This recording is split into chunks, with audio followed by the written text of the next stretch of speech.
Alright, so everybody, what have we got up at the moment? We have our map that we were working on this week of, we know where our characters might be in the world. We were deciding that, where they're most likely to be hanging out, and we've now come to the conclusion that these are probably the folks who'll be meeting in episode 1, the ones that seem, based on their backstory, their whole everything about them, their aesthetic, their story, their lore, seems to be of a fit for Everbloom Forest. And we've got like a little very, very rough world map mock-up here that we're gonna kind of try and follow, but I think it's pretty cool what we've got at the moment. One day we'll have a pretty one and not just a bunch of photos put together.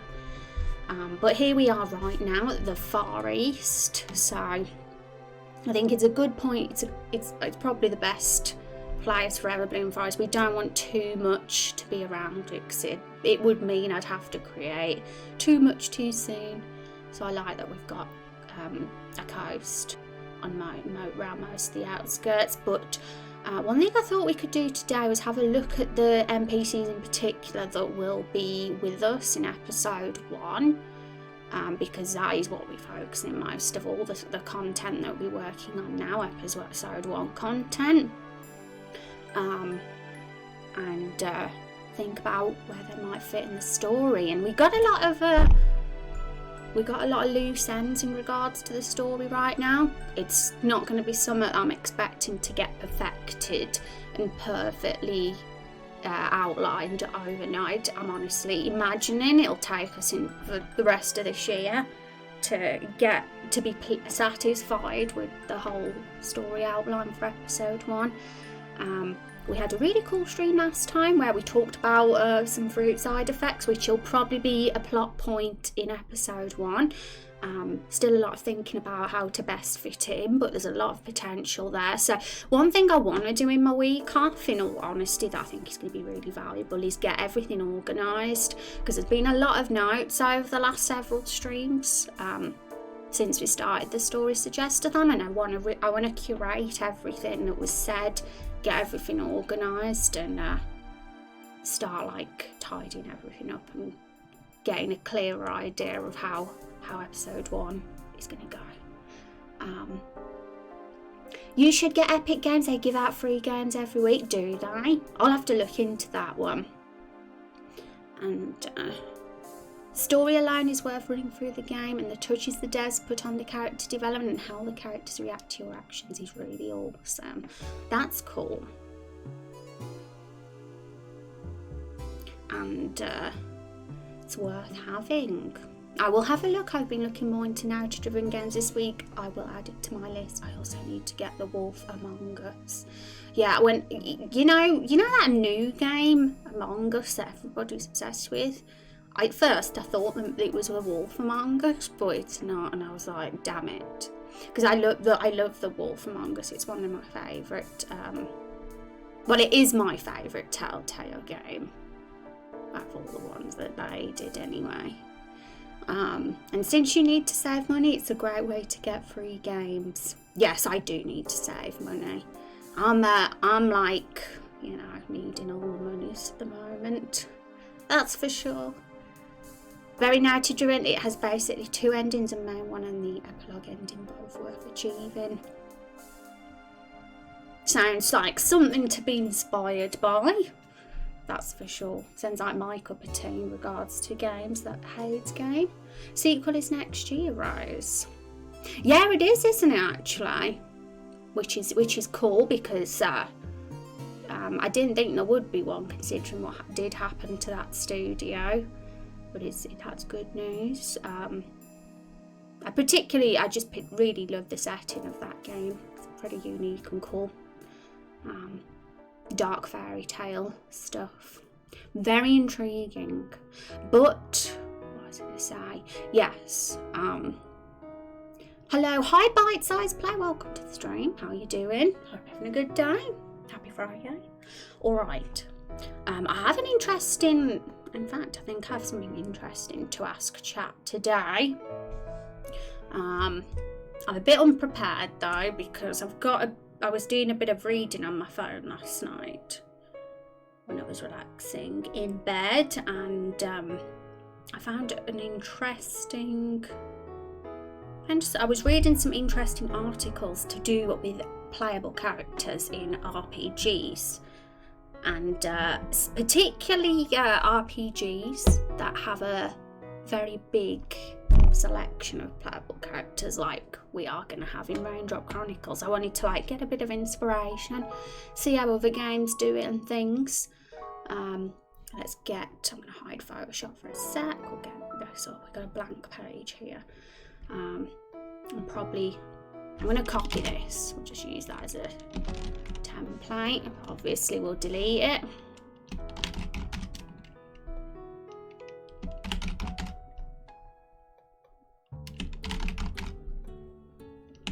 Text. Lol. Okay. I have to do that rather than delete all the text because it messes up with the formatting otherwise. So, if I delete all the text. Hi Scaly, how are you doing? Happy Friday, it's good to see you. How are things? Love the setting. I need to reread the comics it's based on. Yeah, they are based on comics, aren't they? The setting's the one good thing, but again, I think that's why it's better than The Walking Dead, because zombies can be a bit overdone, can't they? But it's fresh. The Wolf Among Us is always nice to hear FF music.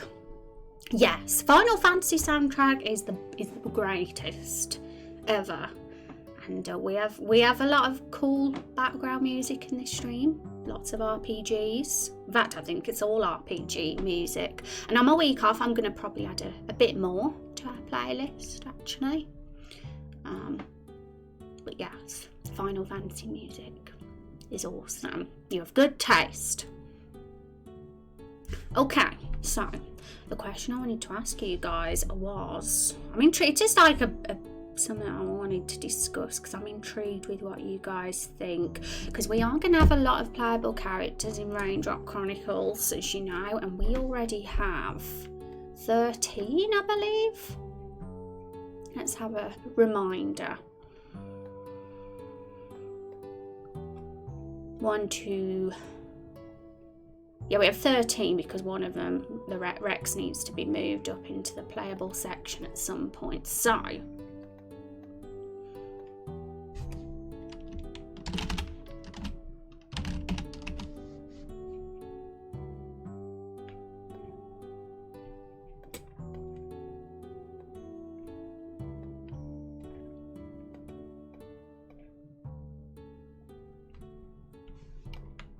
I'm actually going to delete all that because it's silly. I'll put it back later. Right, how am I gonna say this?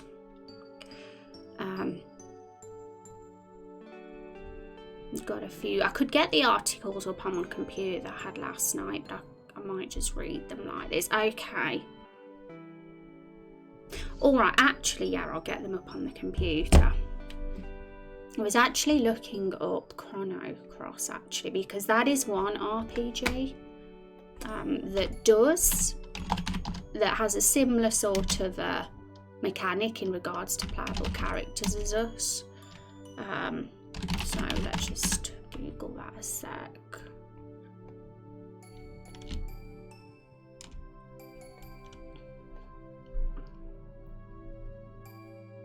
No, that's Chrono Trigger, not Chrono Cross.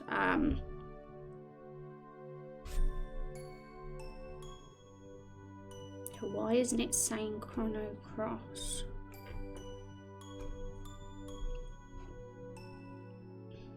That's weird, because on my phone I've got the exact same thing, but it says Chrono Cross on here, not Chrono Trigger.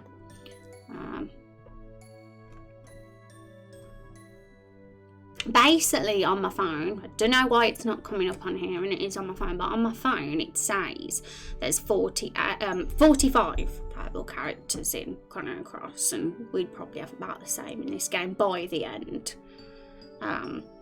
The game contains a total of 45 playable characters, while some automatically join as the plot progresses. Others only become playable depending on the actions of the player. And then I was reading about other RPG games that do that as well. I think it was Star Ocean actually. So yeah, unlockable. I'm intrigued in your opinion, chat, on unlockable characters, like secret characters. Is that a mechanic that is appealing to you, or do you prefer RPGs where it's linear and you just get all the characters no matter what, basically? Because I think it's Star Ocean 3 apparently not only were some optional, but sometimes you had to actually choose some playable characters over others in certain circumstances, which is, to me, is an interesting mechanic because it like sort of encourages replayability, having secrets, doing it differently another time, which is sort of what we're going with our game, I think. Probably get this question a lot, but what kind of RPG are you making turn-based? It's a mishmash of inspiration of a lot of RPGs, to be honest, bite size. In regards to aesthetics and battle system, it's very much JRPG inspired. But the game design itself is a lot very inspired by Western RPGs as well, like the sort of quest system and moral system we're going for. So it's definitely a mishmash of a lot of awesome RPGs out there. But yes, it is turn-based. I have a few opinions around that topic. Secret characters are good as long as the main story is not locked without them. Yes, I think that's a great point, Azrael, because it can be a bit punishing, can't it, if you can't progress main story wise, if you gotta get the joy of secrets and optional content is that you can have it or not have it, even if you don't unlock it, you can still progress in the story as normal easily enough. I prefer secret. It's appealing definitely, but best kept minimal is to not make the players feel punished for not finding them. Yeah, I think that's the thing. I mean, Raindrop Chronicles, the whole feel and design of the game is definitely going for the whole different branches, different endings. So it only makes sense to continue that with the playable characters, especially because we've got so many, or will have so many. We've only got 13 at the moment, but let's not forget we're only in the first probably 10% of the entire development here. So 13 now, but we might have as many as Chrono Cross by the end of this. And let's face it, there is not going to be 50 playable characters in the main story. That would mean we'd have an extremely bloated story if we had to fit in 45 playable characters to be unlocked within the main story. So it only makes sense that a portion of those will be secret, or choose between one or two, for example. And I personally get excited by that because it's, replayability. So you can play the game again, but this time we'll get the other character that we didn't get the first time. And I think that they should be secret and not all of them should be available, because if, say, a character goes evil and is killing everything, why would a really good character join? I totally agree, yeah. And I think that's just what I might want to make some notes on, like the different types of secret characters. Like, let me just be specific here, and I've got to get the other text because the formatting's messed up again. So as Van just mentioned, that is one way. A player, right, so I'm going to actually call this optional / secret playable characters. So this is what we're basically talking about here.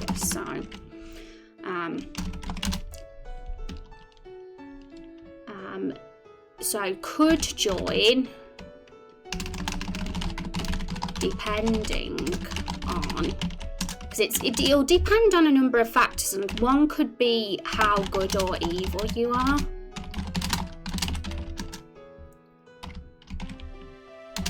How and what's the other thing? So we've got 3 different morals in our game. Compassion is the main one that a lot of episode 1 stuff is based on the compassion scale, but we also have a bravery scale and a wisdom scale too.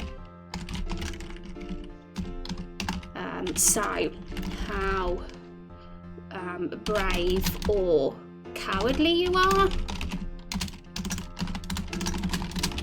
And look, if we're gonna have 50 playable characters, that, you know, at least a handful could be in what we're about to list here. But it's not necessarily going to just be based on your morals. There could be other factors why some people could join. So we're going to just make a list of literally everything we can think of what factors they could be. So how wise, or what's the opposite of wise? All right. Also, I'll catch up with chat in a sec. Let me just finish my thought process. Right, okay, so my advice would make sure to allow players to go back and collect these players later in the story if missed completionists would be hurt. If not, yeah, I guess this is just a subjective thing now, Bites, because you cannot please everybody, that's a fact. And I was reading an article, well, it wasn't an article, it was actually a forum thread last night, and about secret characters, and there was some people that were like, oh, secret characters are so good, you don't get it enough in modern RPGs, it's like a really cool thing, and especially when you know, it's a choice, and because you feel really rewarded then when you unlock them, and it encourages replayability, and people got excited. But then there was the other half that were like, said similar to you, Bites, which were like, but it sucks because you can't get 100%, and it's like, you gotta kind of stick with a vision here, because you can't please everybody, and it would be sad to be like, okay, we won't do that because we'll upset completionists. Because this game isn't about completionists. You're not going to get 100% the first time through, because we got multiple endings.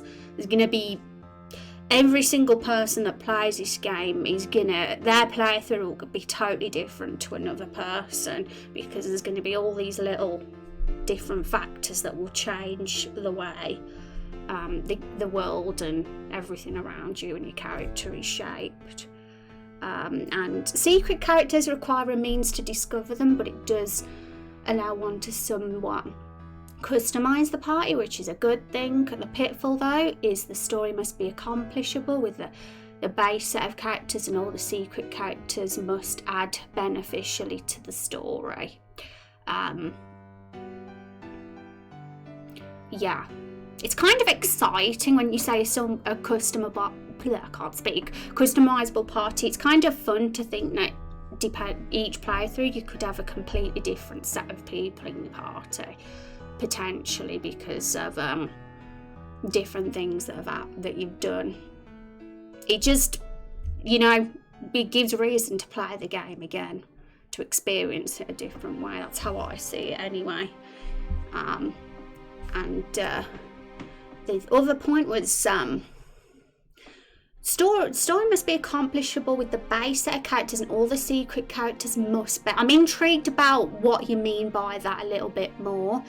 In regards to their story arcs or them as characters, I would challenge myself to make sure they had depth, even if they're optional characters. It can be very difficult to do that for sure, because it's so easy for those secret characters to just be background things that don't add a difference because they're secrets. It's harder to shape the story around those characters, but I'd challenge myself to try still.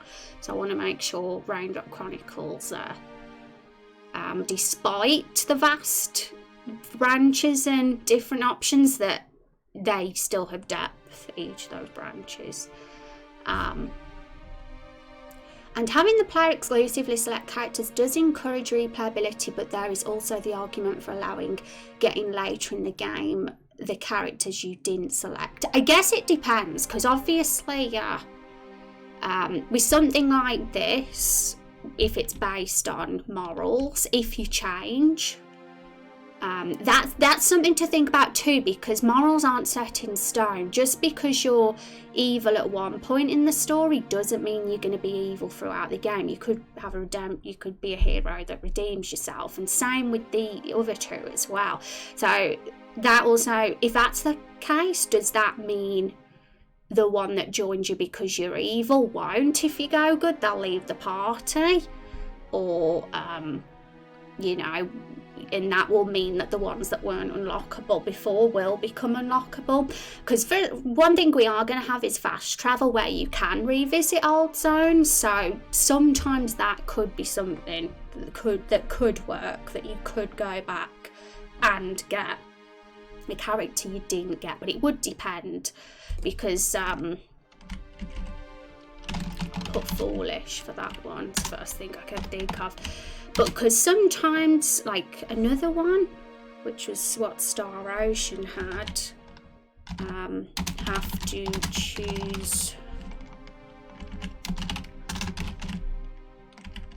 between two different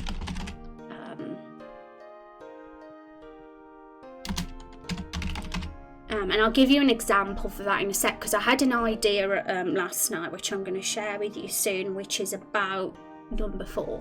I wanted to see what you guys thought about it, so once we've caught which I'll talk about that one.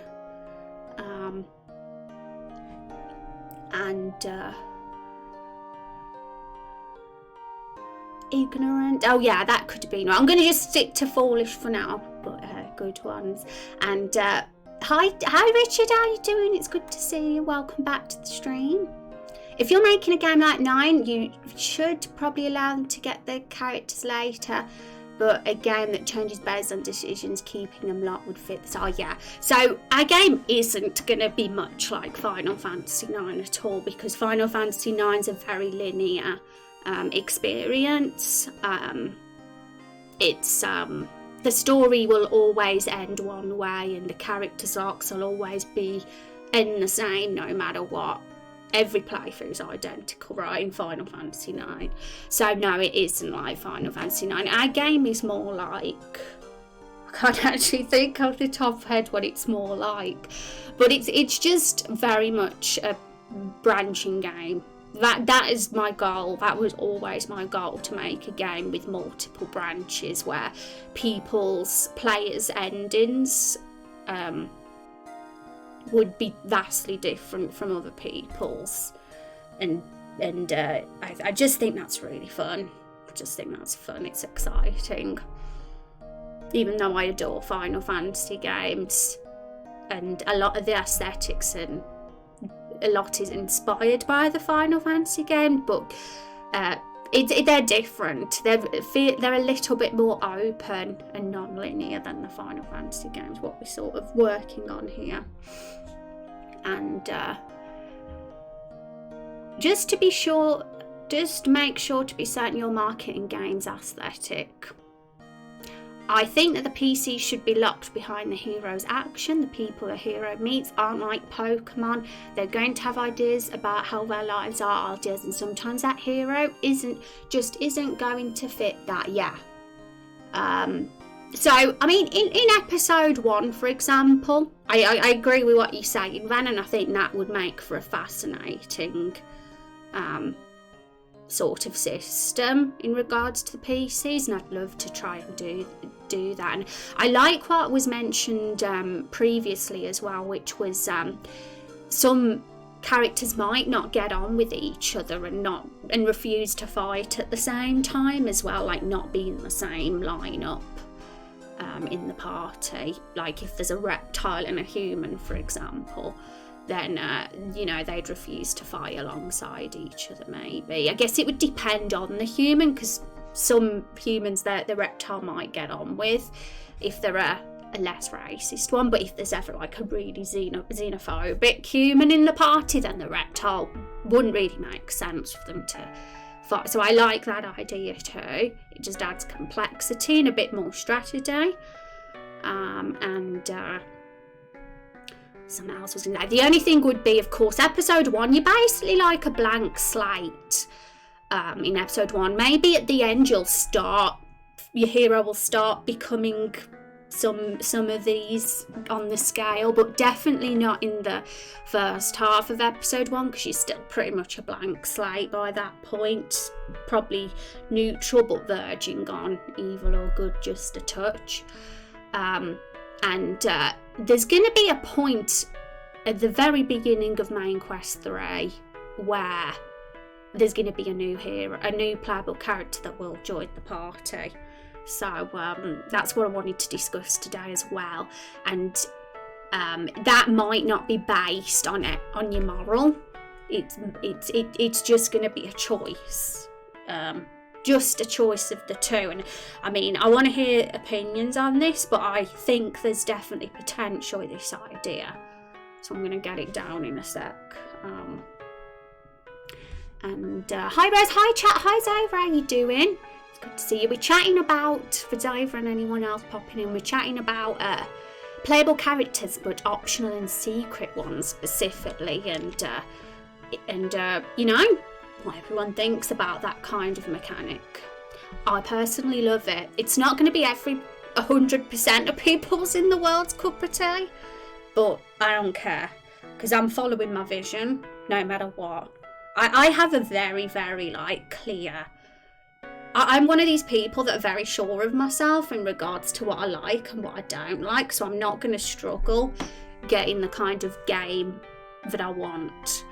I'm always very sure of that. But at the same time, don't get me wrong, I love asking chat. I like to hear opinions, just for the sake of hearing thoughts, because it's very insightful to hear what you guys have to say. But I'm not going to be swayed, or necessarily be swayed by what every single soul that enters the chat will say. If someone comes in and is like, I despise secret or playable characters, then I'm not going to just not do it just because one person says I don't like it. I'll always follow my heart. Having secret characters in zones adjacent to the main zones, but which might not otherwise have significant plot points, could encourage travel and discovery. Yes, okay, let's read that again. That's good. Exploration is always awesome. I'm a big fan of it personally.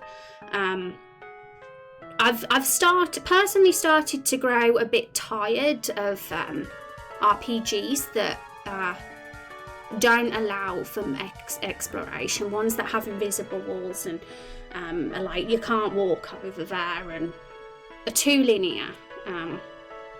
I get a bit frustrated by railroading and all that. I like to be able to have my freedom and go wherever I can to a certain extent. So I'm with you there. Anything that involves exploring to me is super fun. Believe it or not, not everybody likes exploring though. I've seen on threads people say, oh gosh, no, give me linear any day over exploring an open world game. So again, it's subjective, but you know, this again is why I say you got to always follow your own vision, because you're not going to please everybody. Hi Jack Knight, thank you again for that raid. I appreciate that. Welcome to the stream.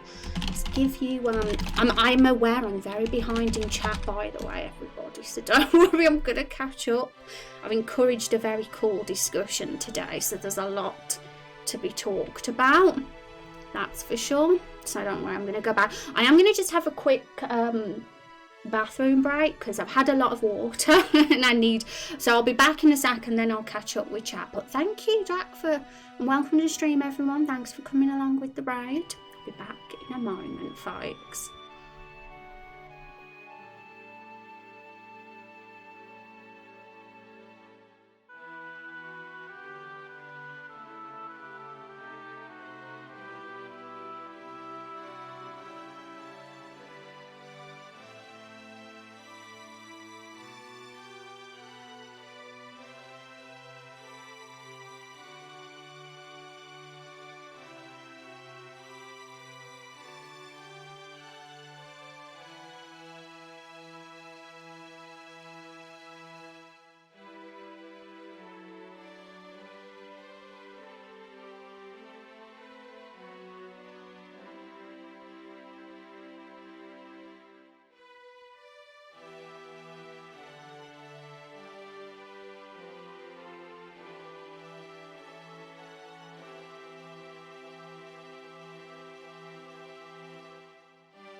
Alright, I'm back.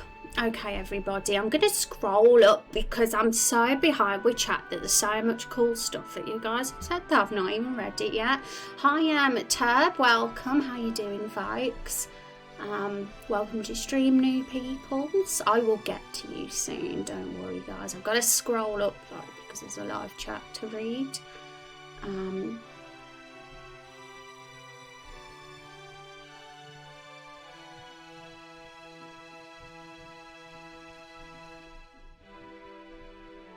Right, where was I?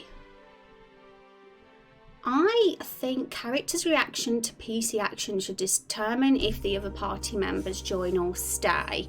I don't think a good moral type would stay in an evil party. Yeah, I can imagine that too. I mean, it makes it far more complex because that would mean the playable characters would be leaving and coming back, and you don't have a forever party that's gonna be just static, if that makes sense, which to me is really cool.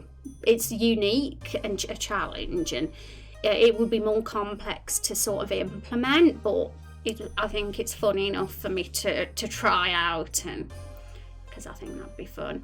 And where else are we?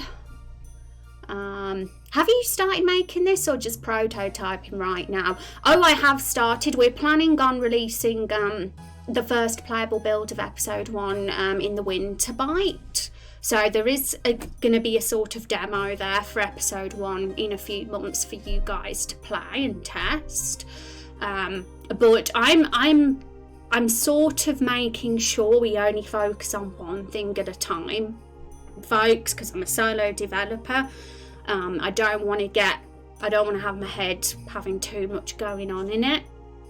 So I'm sort of being very one thing at a time in the project. So it's prototyping, story ideas, outlining first, then implementing the mapping, the scenes, and that's the next step.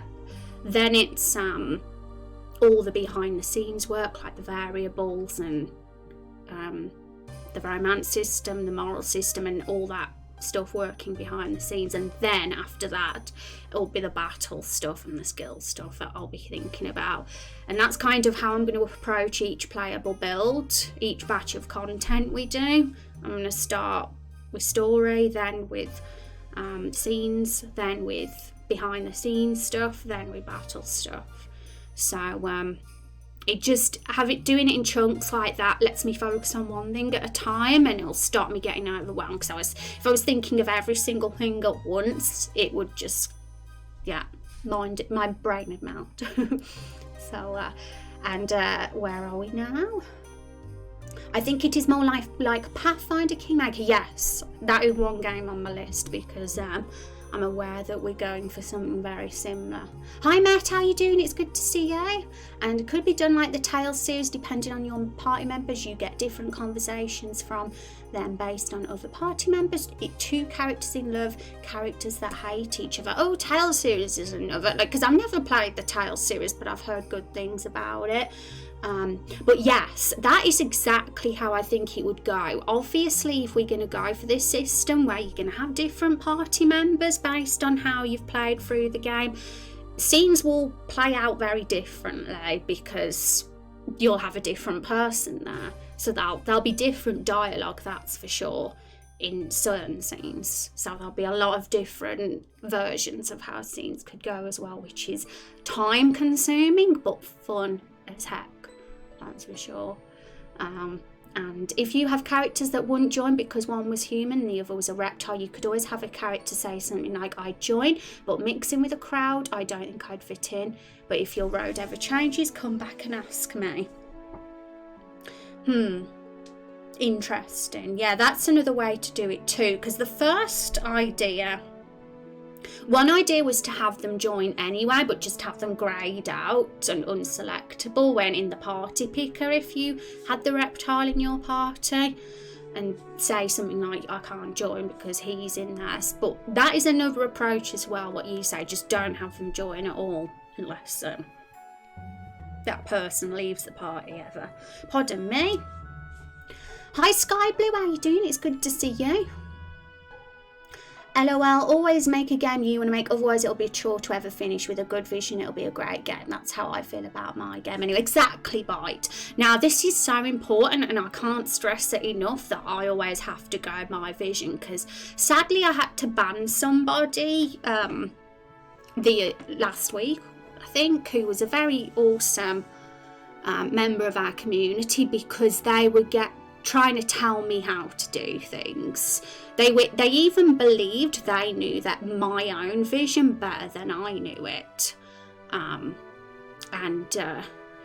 Unfortunately, it wasn't going to work, because if I follow what community members are telling me to do, I'm going to just start feeling like it's a chore, like you say, Bite. And it's not going to be fun for me anymore if I'm following what you guys are telling me to do.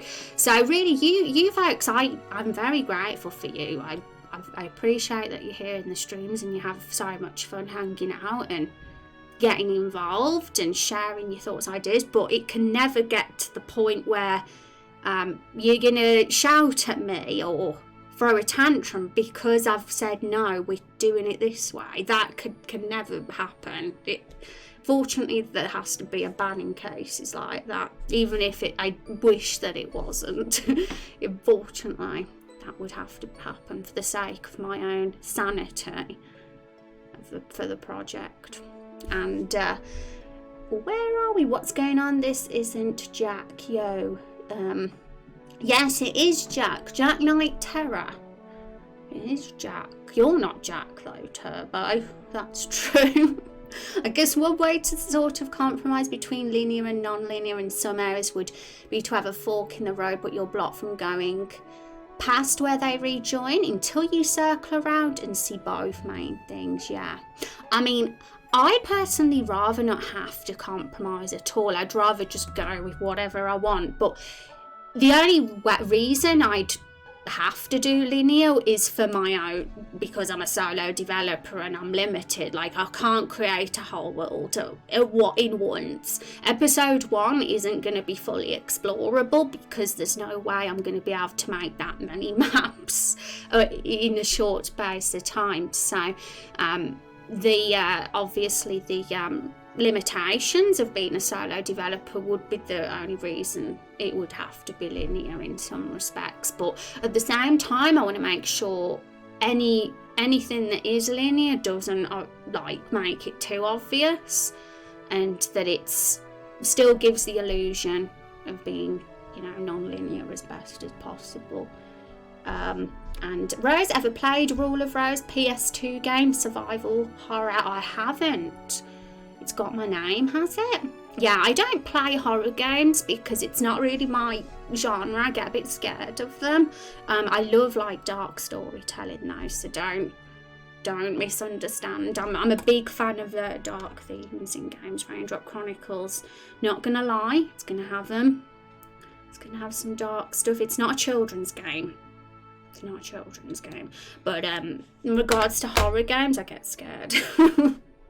I get scared and try and focus on the characters then. That makes sense. That story suggests that I can pointless though, doesn't it? What's pointless?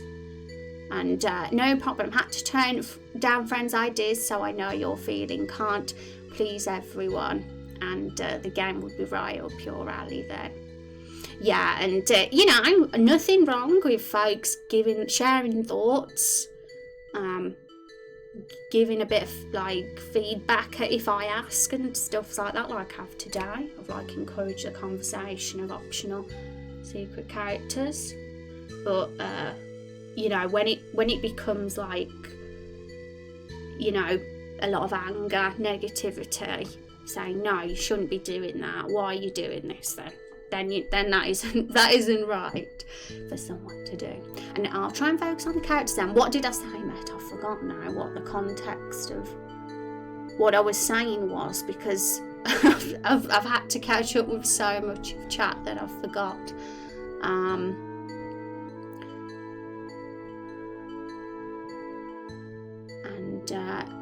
Okay. What makes the story suggest-a-thon pointless? Not at all. I think you're misunderstanding it, or our stream. Our stream is about story suggest-a-thon. That's what it's about. We share ideas about anything I'm discussing, then we discuss. It's fun. And hi Ray Mary, how you doing? Rather than making a game you think most people will like, make a game you know a few people will love. Yeah, that is kind of my how I see things too. Because I'm very alternative. I'm not one for the masses, I have to admit. I've never played all these popular games that everybody loves. Fortnite, Among Us, Fall Guys. I've not played them once because I'm not. I just go with what I like, you know, not what the masses like. And I think that's very important. Because then you're happy if you're doing what you want to do. Oh, just that you didn't want to be distracted from doing one thing at a time. Oh yeah, no worries, Matt. I mean, if anybody in chat, you or anybody else, does mention something that's a bit far into the future in regards to like what we're not really focusing on now completely, I'm not gonna like go mad or anything. Sometimes I'll still write it in my notepad file and keep a note of it, because that's what I have done if anyone's mentioned something. But I just try not to get too like consumed in things that we're not currently discussing, because we'd never get anything done, would we, if that was the case. But I still, some interesting things have been mentioned, and in the future it might be, we might want to reread that. So it's still good to have it there. What's the game? Any gameplay? We have a website, Turbo.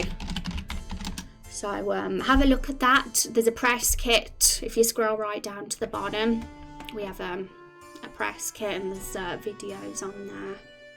So that's the place to be. Websites are hub for everything. Oh, I think I finally caught up with chat now, haven't I? Right, so where were we?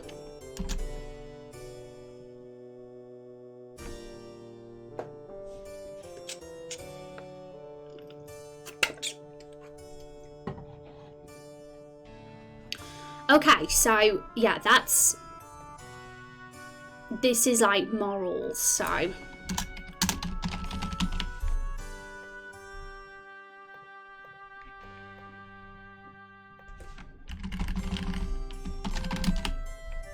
but that could be the key one, but I still want us to, you know, have a think about other factors too. But yeah, something that was mentioned would be how they get on with others in the party. I won't put that in capitals, it's a little bit.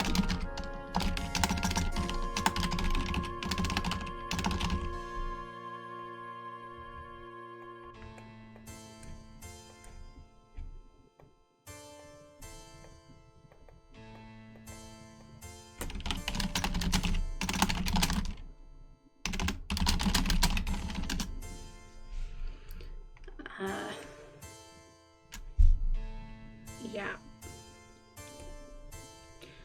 And okay, so in regards to this one, you may have to choose between two different ones.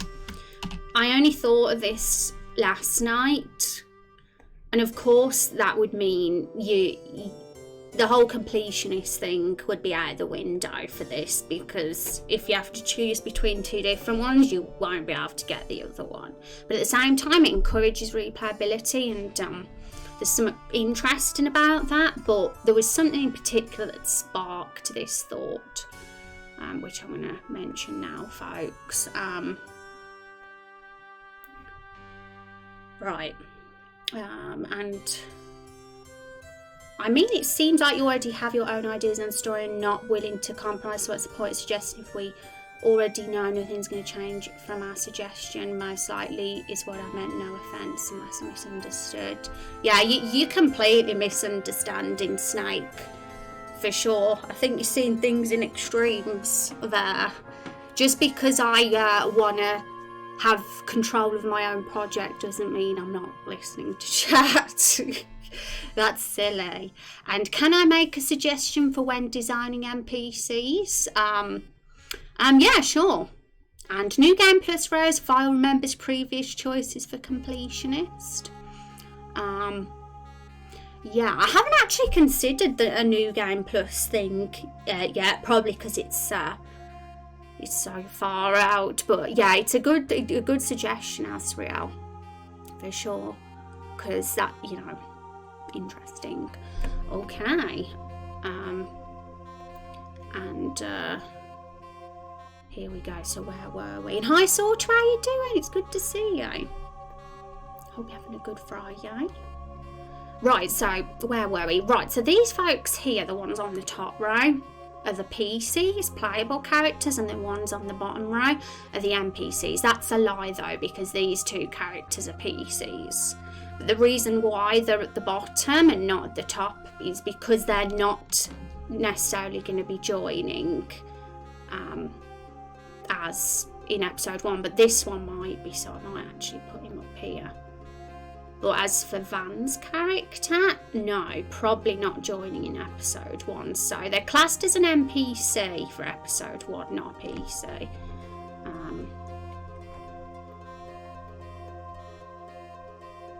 So I've separated them so we can distinguish between NPC and PC, and I've done the same for the others so we don't get confuzzled. Exhausted, are you? Hi Mick, how you doing? Welcome back to the stream. Alright, so what it is, so far we've only got 2 playable characters in the game. At the point we are now, we're just about to finish main quest 2. And only us as the hero and Rose, who is a vampire, are in the party as playable characters right now. And you can have 4 playable characters max in the party at one time. So we've got 2 out of the 4. So I figured it would be nice to have that 3rd party member join in main quest 3. Especially as we're going into a new dungeon area with new enemies in the cave, potentially, to have that 3rd party member. So we're going to talk about who that 3rd party member is going to be and why it should be them and why they'd be a good fit. And each NPC should have their own set of moral stat values, which other characters, potentially including the PCs, as well as also having thresholds for actions based upon the moral stat values of other they do or would interact with.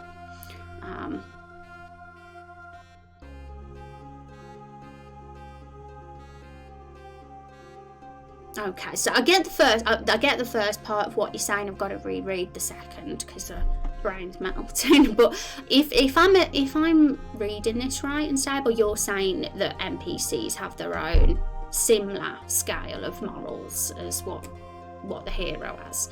I figured that would be something we'd do for sure, because what's going to happen in regards to quests in Raindrop Chronicles and dialogue with NPCs is that it's going to change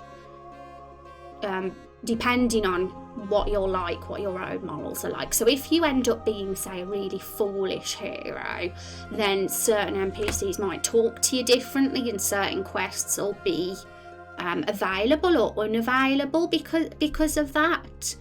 So yes, that would probably mean that those NPCs themselves have their own moral compass for that to work. Yeah, I think that's cool if that's what you meant. MV, I guess MZ English isn't out yet. Oh, I'm not switching to MZ. I'd have to there'd be a lot of plugins unavailable to me. I'm sticking with MV. Got a lot of plugins on there that are very, very important to my game. Azriel said it just as I did. Thank you, Azriel. You're awesome. And yes, their own preferences, how they interact with other characters according to morals of the characters involved. Yeah, I think that's very cool. I think it just makes the NPCs feel more real and less like cardboard cutouts, because they have to be shaped as well. You know, it would make sense if the hero and the PCs are like that, and very complex, and so the NPCs should be as well. I think it's a good idea. Right, so where was we? Yes, it was talking about main quest 3 and how we're going to get another party member. And as you can see, these are the ones we felt were the best fit for episode 1 in regards to party members. We've got 13 that have been submitted so far, and I think it's going to make sense to spread those out so that they're evenly spread throughout the first 3 episodes, say, so that we unlock maybe 4 in episode 1, 4 in episode 2, and maybe another 4 in episode 3. And but that's just an example. It might not rigidly be that number, but as you can see, so that we're getting an even, we're getting them evenly trickled into the party throughout. But as we say, some of those might be optional. There's no way you'd be able to have them all, but they'll be. And as for this one, he is optional, and he would be optional at the episode 1 end game, so he's not counted as the one that will be joining in main quest 3, obviously, because we wouldn't have even met him yet. And I was thinking of it being between. Why is this being silly?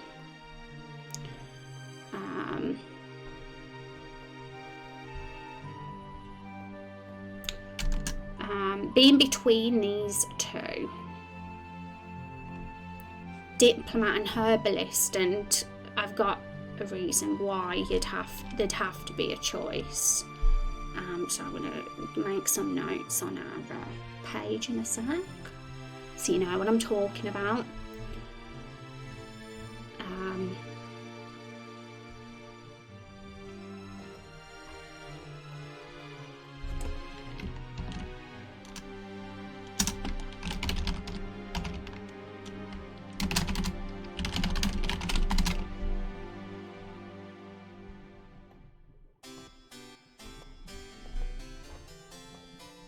I want to get their avatars in, actually. I should be able to just drag them in. So let me find them. Hi Rose, how you doing today? Hi Gretch, how you doing? It's awesome to see you. How are things going with you? How was your Final Fantasy journey? You enjoying 12? I think 12 was the one that you was playing.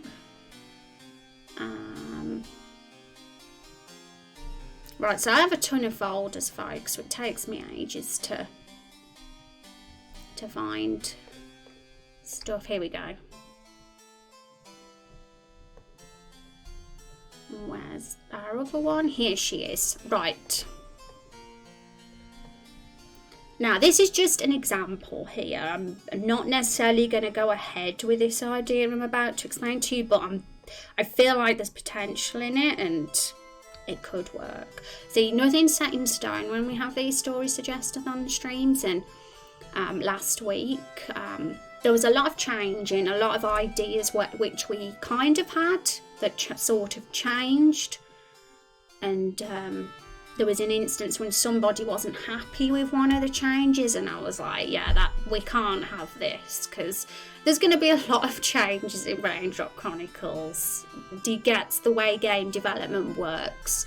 So just because the initial idea is something doesn't mean we're going to forever stick with the initial idea. Sometimes another thought, an idea gets brought up and it just works better. And can you have characters be in the party but be inactive, so there's only a maximum of 4 active playable characters at any given point? Yes, well, you can't have more than 4 in the actual battle. 4 is like your limit of who you can actively fight with when you're in a fight. So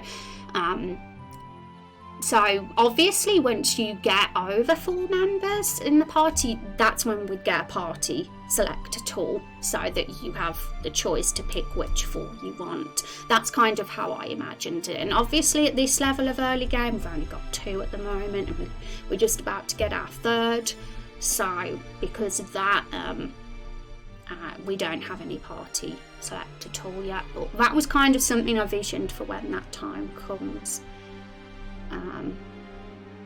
And yeah, they'd be inactive unless you of course use the party picker tool in the menu and switched.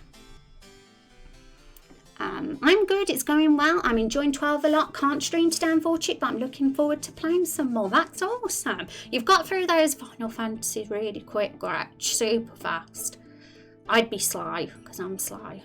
Hi Rose, how are you? Hi Rod, how are you doing? It's good to see you. My goodness, it's cold. I'm going to have to pull my sweater like this over my hands, because I've got ice cube hands. Got ice cube fingers. Alright, so my idea was, okay, right, so,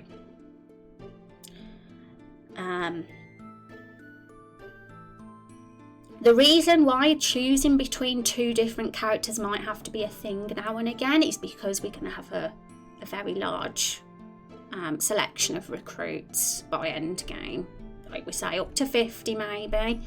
Very inspired by games like Chrono Cross and Valkyria Chronicles, and because of that, there's no way we can fit all 50 into the main story, because we'd have a very bloated story otherwise if that's the case. So sometimes, you know, there's something like this could work where you get a choice, and narratively it could work, and the reason for that is because at main quest, at the start of main quest 3, you as the hero have a quest to go to a cave where the enemy are. Somebody, like, we're humans and we're about to go in a cave that is populated with reptiles who hate humans. So there's 2 choices at this point with how we could deal with going in that cave, and the first one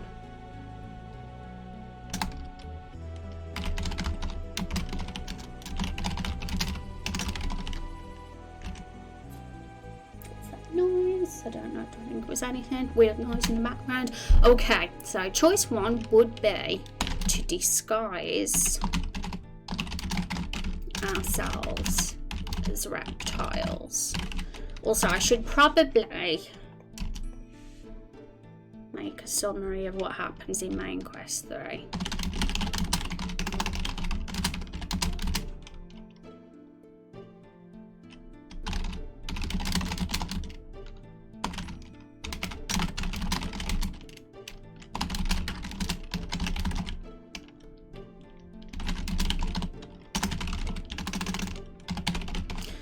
Obviously there's a lot more to this. There's a reason why we have to get to the cave. There's a bit of story there for why we have to get to the cave, which if you want to read our lore bible in episode 1 part 2, you can get the ins and outs of that. It might explain, but it still might be a bit vague. So there's some choices. Now choice 1, which is this one, was our default. This was what we was always planning to do, because it's funny, it's comic relief, and the disguises are meant to be very silly, and we'd have to, if we was going to do this, we'd have to collect items like leaves for the wings and vines for the reptile tails, and like green goo to put on our face to like have reptile like green skin, and it would all be very, very silly, and be fun designing the assets. But of course, to get access to those items, we'd have to either find them ourselves, like pick them ourselves, or maybe somebody could help us, and somebody who's a herbalist even, which is this girl. But there's another path as well. There's this one character who's a diplomat, and another approach could be to use the diplomat option to go in the caves, which is probably the less silly one and more serious.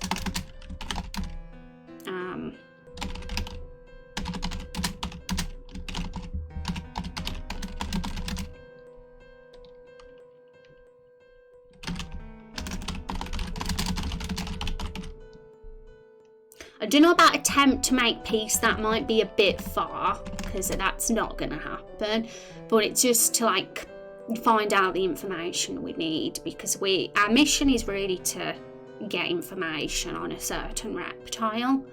But I don't necessarily recruit a diplomat to make peace, because that's a bit strong, that wording. Help us find out what we need from the reptiles.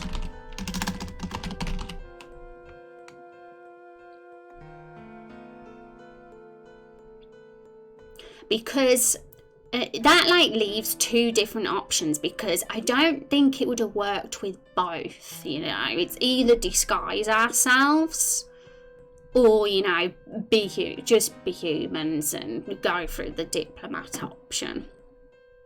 Peace was never an option, and it's because I do very little side quest stuff. Oh right, that's why. Yeah, I can be a bit of a nerd for a completionist with Final Fantasy games. That's why it takes me forever. Hi Sky Blue, is that a poot shaped face? That's lovely. I like it. Are you stocked up on cider and coca? I haven't had cider for a gazillion years actually. I'm a wine girl. Any plans for the evening and weekend? Oh, well, I'm having next week off stream. I'm going to obviously let you guys know in the Discord as well about that, in case peeps don't know. But just to like recharge those batteries, get caught up on a few bits and bobs. So that's what I'll be doing next week. Hope you have a good evening, stay safe. Thank you, Rod. You too. You too. Alright, so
and the reason why she'd join us is because she doesn't want to be isolated, because that's her fear. So obviously if we was going to go for that, we'd have like a little cutscene where we have a bonding moment with her and she decides to join us after she gives us the stuffs. But the other option was to find the stuff out, the items ourselves, which is very easily done. We could just make that as a quest objective where we find them ourselves. But I felt like it was a natural way to integrate the herbalist in the game, to have her actually help us in regards to that, because where else would we introduce her? This forest full of leaves, full of all these herbs, just is the perfect place for her. Talk Sunday as usual, awesome. You take care, Rod. What if the options were sneak in and recruit diplomat, but getting a disguise would be optional, beneficial, option to help with sneaking in. I think sneaking in is the perfect way to word that, actually. So, to sneak in and disguise ourselves as reptiles. So I just want to add that in because it just makes it a little bit more clear what the difference is. So that would be the sneaking in option, and this would be the bold option, I guess. The just go in.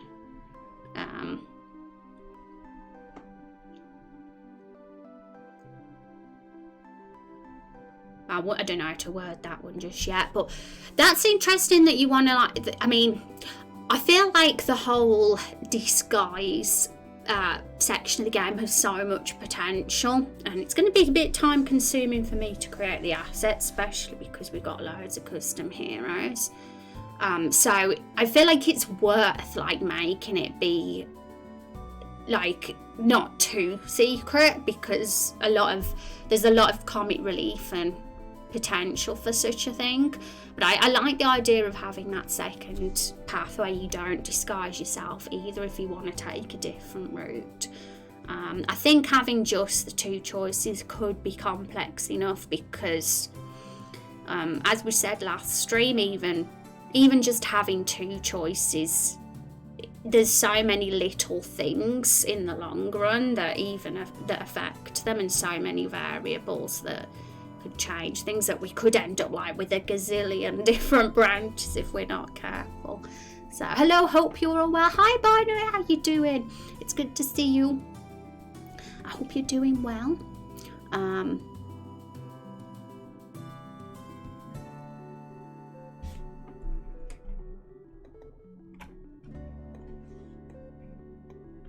I'm gonna label these as herbalist and diplomat so we know who is who. Actually,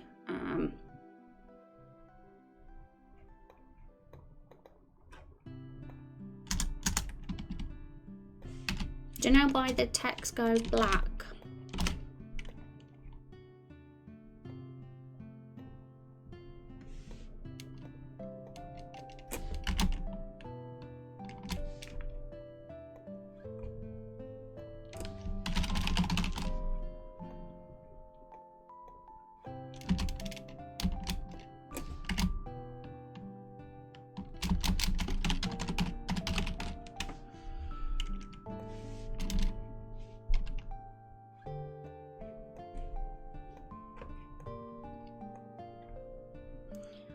Now, as for moral compass, I'm not even sure whether they would be affected by how good and evil or how wise and foolish you are. But I see these two as just different, like, to give that choice, to kind of show that Raindrop Chronicles is the game even early on, where you can the story branches off and you can have a completely different party member with you in one, you know, compared to your friend who's playing the game, who might go for the other option. And doing good, cheers Chuck, yay, I'm glad to hear it. Got anything nice and awesome planned for the weekend? Right, so anything else to add? Okay.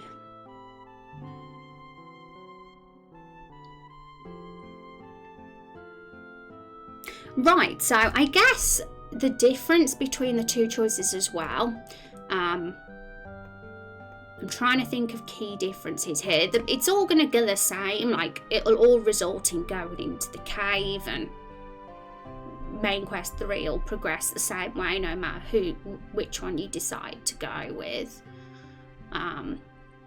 But the way things go down, the dialogue and the tone of it all will be different. Like this one would obviously be the comic relief one.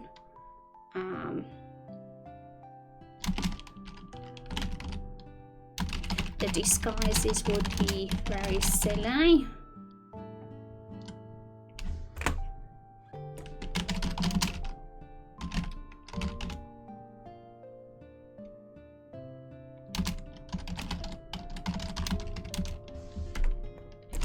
And maybe, you know, if we want like an opposite kind of thing, this could be the more darker and more serious one.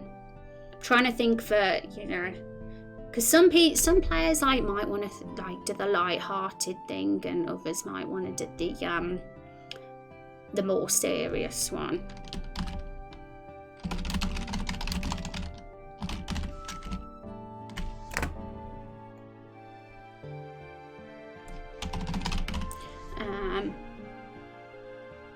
And also something else sprung into my mind about this, but I forgot what it was now.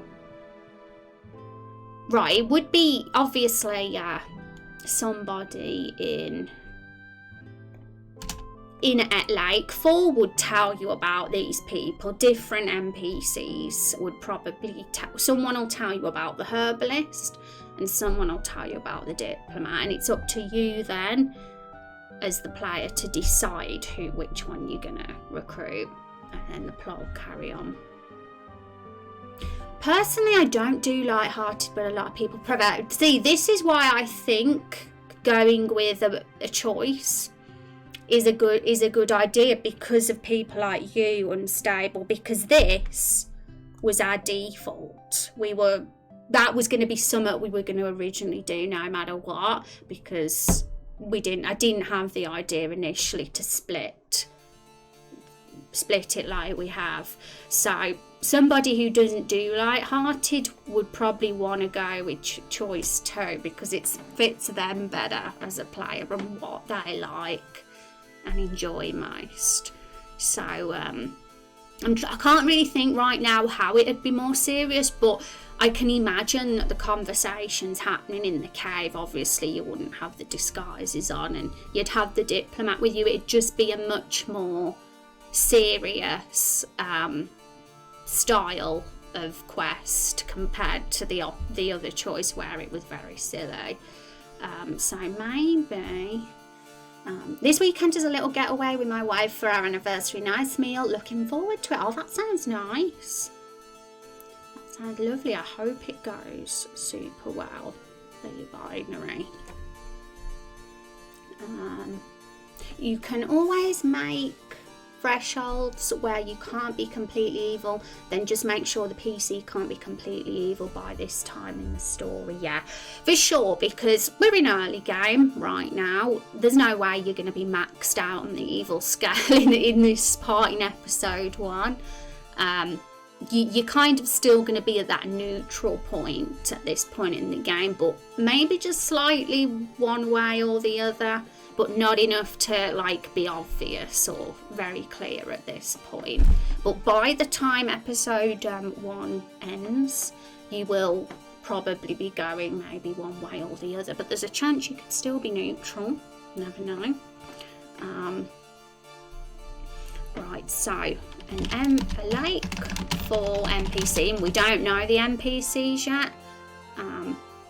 Because we haven't really named a lot of them. I think we did name some, but I'm not going to be rigid with those NPCs. If we want to change them, then we can, because it was like, God, it was back in stream 2 or something when we made the Lateful NPCs, and there might be a lot of changes we have to do. So we'll just, but when I'm back after my week off, we'll definitely start really fleshing out the Lateful NPCs. LOL, really? One more until you're a wave. How cool. You won't be maxed out in first playthrough, but later playthroughs you could have maxed out. Yeah, I guess it depends if I go for the new Game Plus thing. I mean, I don't want to do anything that's going to give me too much of an added headache in regards to, because it's going to be hard enough as it is balancing everything and doing all these different variables. And if I have to consider things being drastically different in a new Game Plus, and it could kind of be complex work, but I'll see at this point because I don't know. That I'll just leave that one up in the air. I might prefer different playthroughs to be fresh from scratch. That might be easier, but I don't know at this point. Also means the development is a little easier. There's only one set of code needed to determine character interaction. Yeah, maybe. yeah, there's a lot I have to experiment with in regards to all that setup, and I'm still learning myself. I'm very new to it all, but I've always wanted to make a game with lots of different branching options. It fascinates me, so that drive will make me do it. Okay, so Lateful NPC tells you about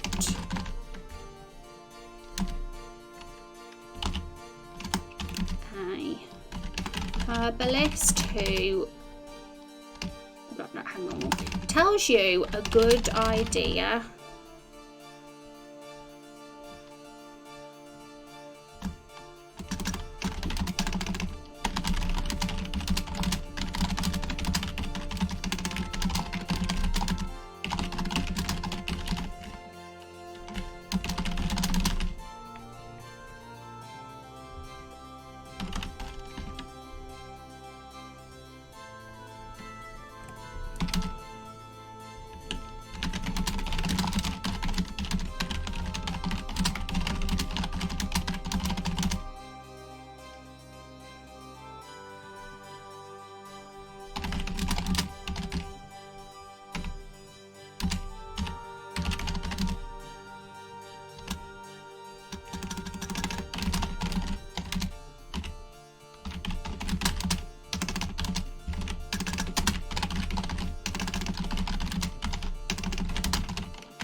convincing in speech marks, because it's not going to be convincing. It's all just a bunch of herbs and forest ingredients.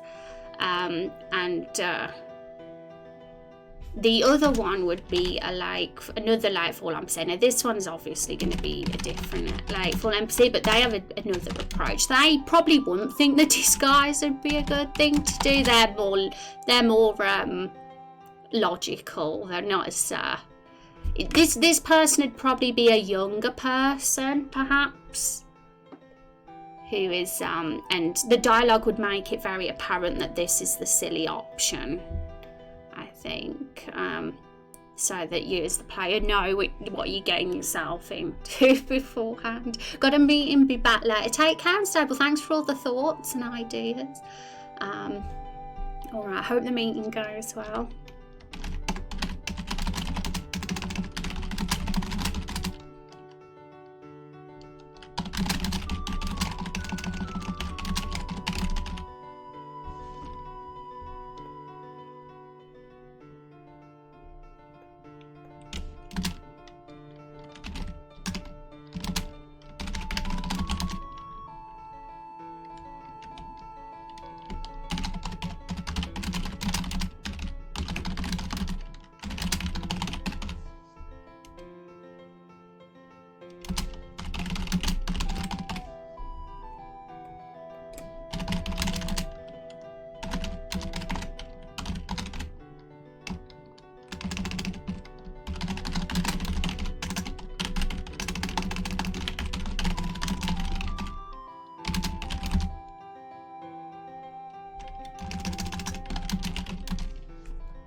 So Finch would be living within the Everbloom Forest because she's a fairy. She actually lives within the forest because the Lakefall Village is only occupied with humans. They're a little bit xenophobic. And Naomi, actually looking at her profile on the Law Bible, if anyone wants to read through it, she's a traveller. She's a noble. but she left her family. She had an argument with her father, so she's kind of adopted this disguise, and she's begun traveling the land to help, using her skills to help those in need, offering her charm, diplomacy, and she also has like decent marksmanship. So she would be like an asset to the rather cowardly scared villagers of Lakefall at this time. And she could definitely assist with this vicious rivalry between the humans and reptiles. I'm going to change the text colour because we used orange for another sheet, so I'm going to use a new colour. Just use white for now. Oh no. Decided. Didn't wanted to. There we go. Everything's back to normal now.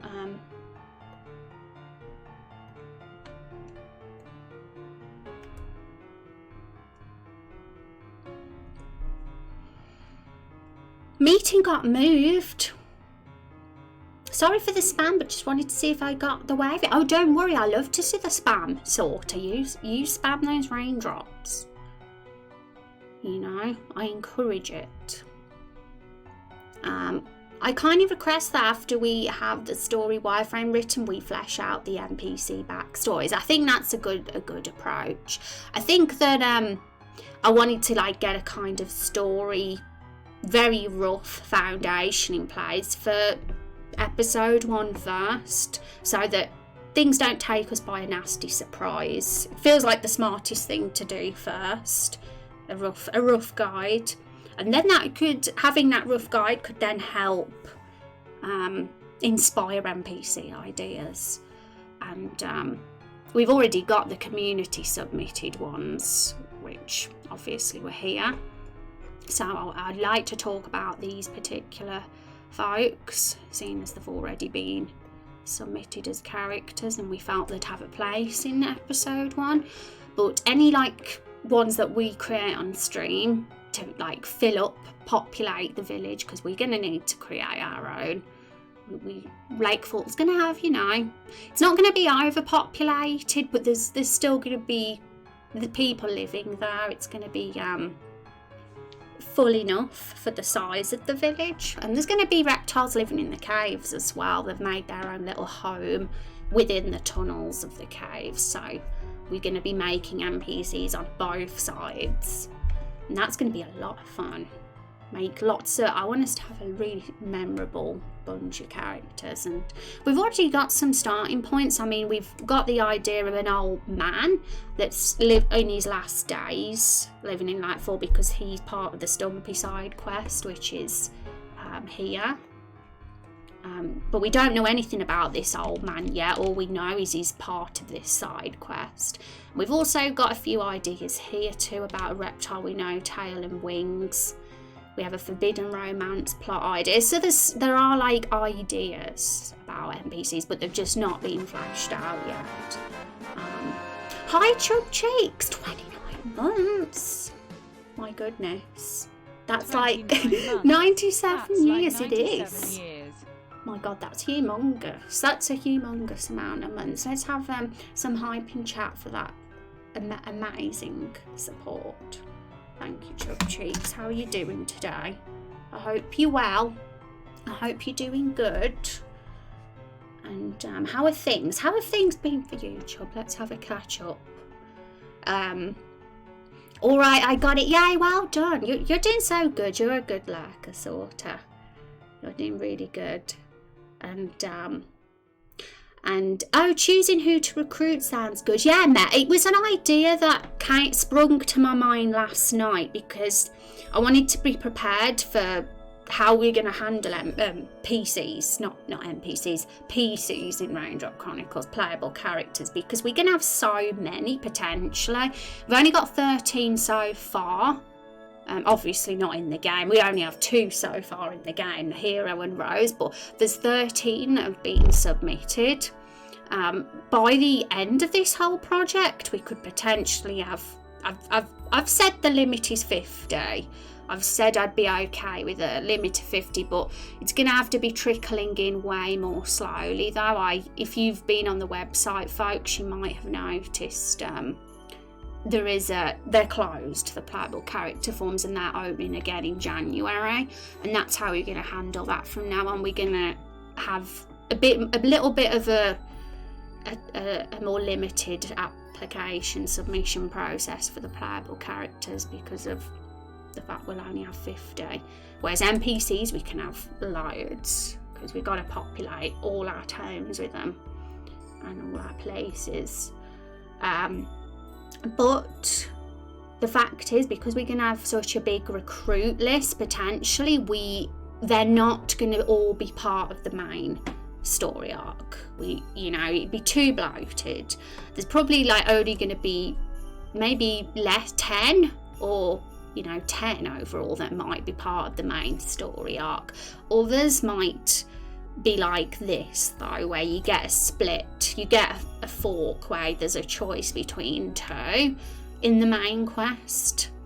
And I think that sort of thing's funny. It encourages replayability because it's like, okay, this time I'm going to play it again, but pick Naomi if you picked Finch the first time. And that kind of thing could happen, in other episodes too, with the choice of characters. I think it's fun. I personally think it's fun. And it very much linked in narratively, actually. That's why I figured it would work, because it just naturally works, because we always had the idea to disguise ourselves as reptiles. That was the default choice. That was the original choice that we'd do that. But I also like the idea of taking it another way if you wish to not disguise yourself. If you think, actually, I'd prefer to do a more logical solution and be a bit more sensible about this and go into the chaos with an actual diplomat who can potentially make peace with the reptiles. A bit ambitious, but it could work out. And choice 2 would be the more serious solution, and choice 1 would be the more comic relief approach, because it's very silly. And as Unstable said as well a little bit earlier on, they themselves don't like silly stuff. They're a bit more serious in regards to story stuff, so it's nice to have an option for those sort of players who perhaps don't get much joy out of the comic relief approach. I do, but I also like the serious approach too. I'm kind of both. I like funny and comedy, but I also like more serious too. Things are good. I did a little dabbling in the whole streaming thing. Did you? What did you do on your stream, Chub? That's awesome. Good for you. It takes a lot of courage to finally get started with streaming. And then you're recruiting them for a reason. So Carol has a reason to put up with a second person following her.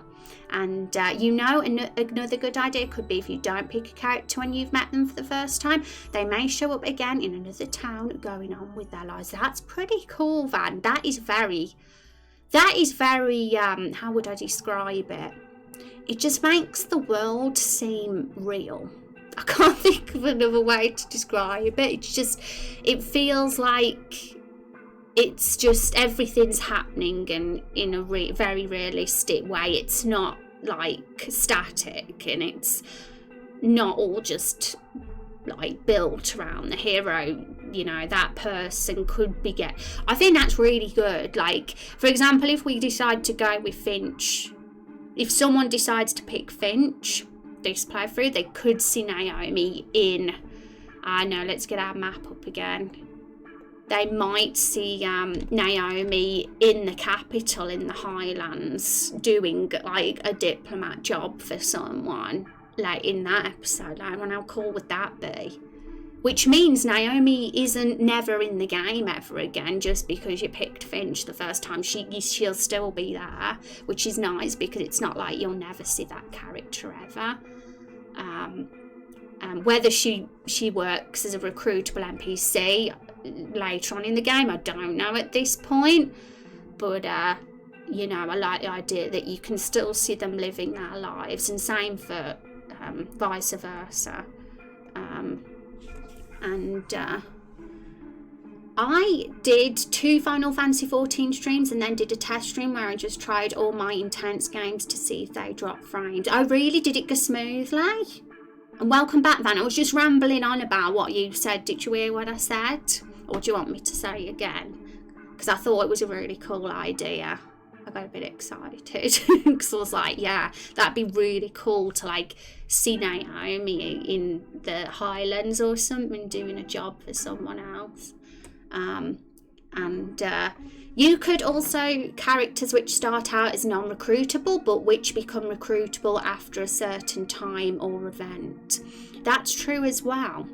So if there's a context unstable, if you want to give an example just to clarify that, then feel free. But it sounds interesting. But I'm glad you find it useful. Yeah. So I mean, I personally really like doing this, having this choice in Main Quest 3 rather than just have it be linear and it'll always be Finch or it'll just always be Naomi. I like having that the player picking the one they like, because it's just fun. It's just fun having different choices and it going a different way. And that means that, of course, not everybody's going to have the playthrough where they had the disguise. Others, or some players, if they decide to pick Naomi, will never experience the reptile disguise moments, which would mean, for example, if there is a scene that we do with disguises and an NPC like talks to us when we're wearing those disguises, and there's a bit of comic relief moment there because they've seen us wear our disguises, then that same thing could happen if we went for choice 2, but obviously the conversation would go a very different way because we wouldn't be wearing our disguises. Maybe they'd take us a bit more seriously. For example, they'd see the diplomat with us and they'd think, yeah, this is a serious party. This party know what they're doing. I can trust these folks. Whereas if we went for choice 1, maybe people would think we're just a bunch of jokers. So we're getting like very different things going with each of those. It could even allow the player another chance to recruit them later if the story permits, yes. Which would be nice because, you know, maybe we'd want both. And some people would get salty over this because they think, but I want a diplomat and a herbalist. Why can't I have both? And I guess doing what you just said, Van, it kind of is like, well, it can be one later, just later in the game in another episode. You can only pick between them for now.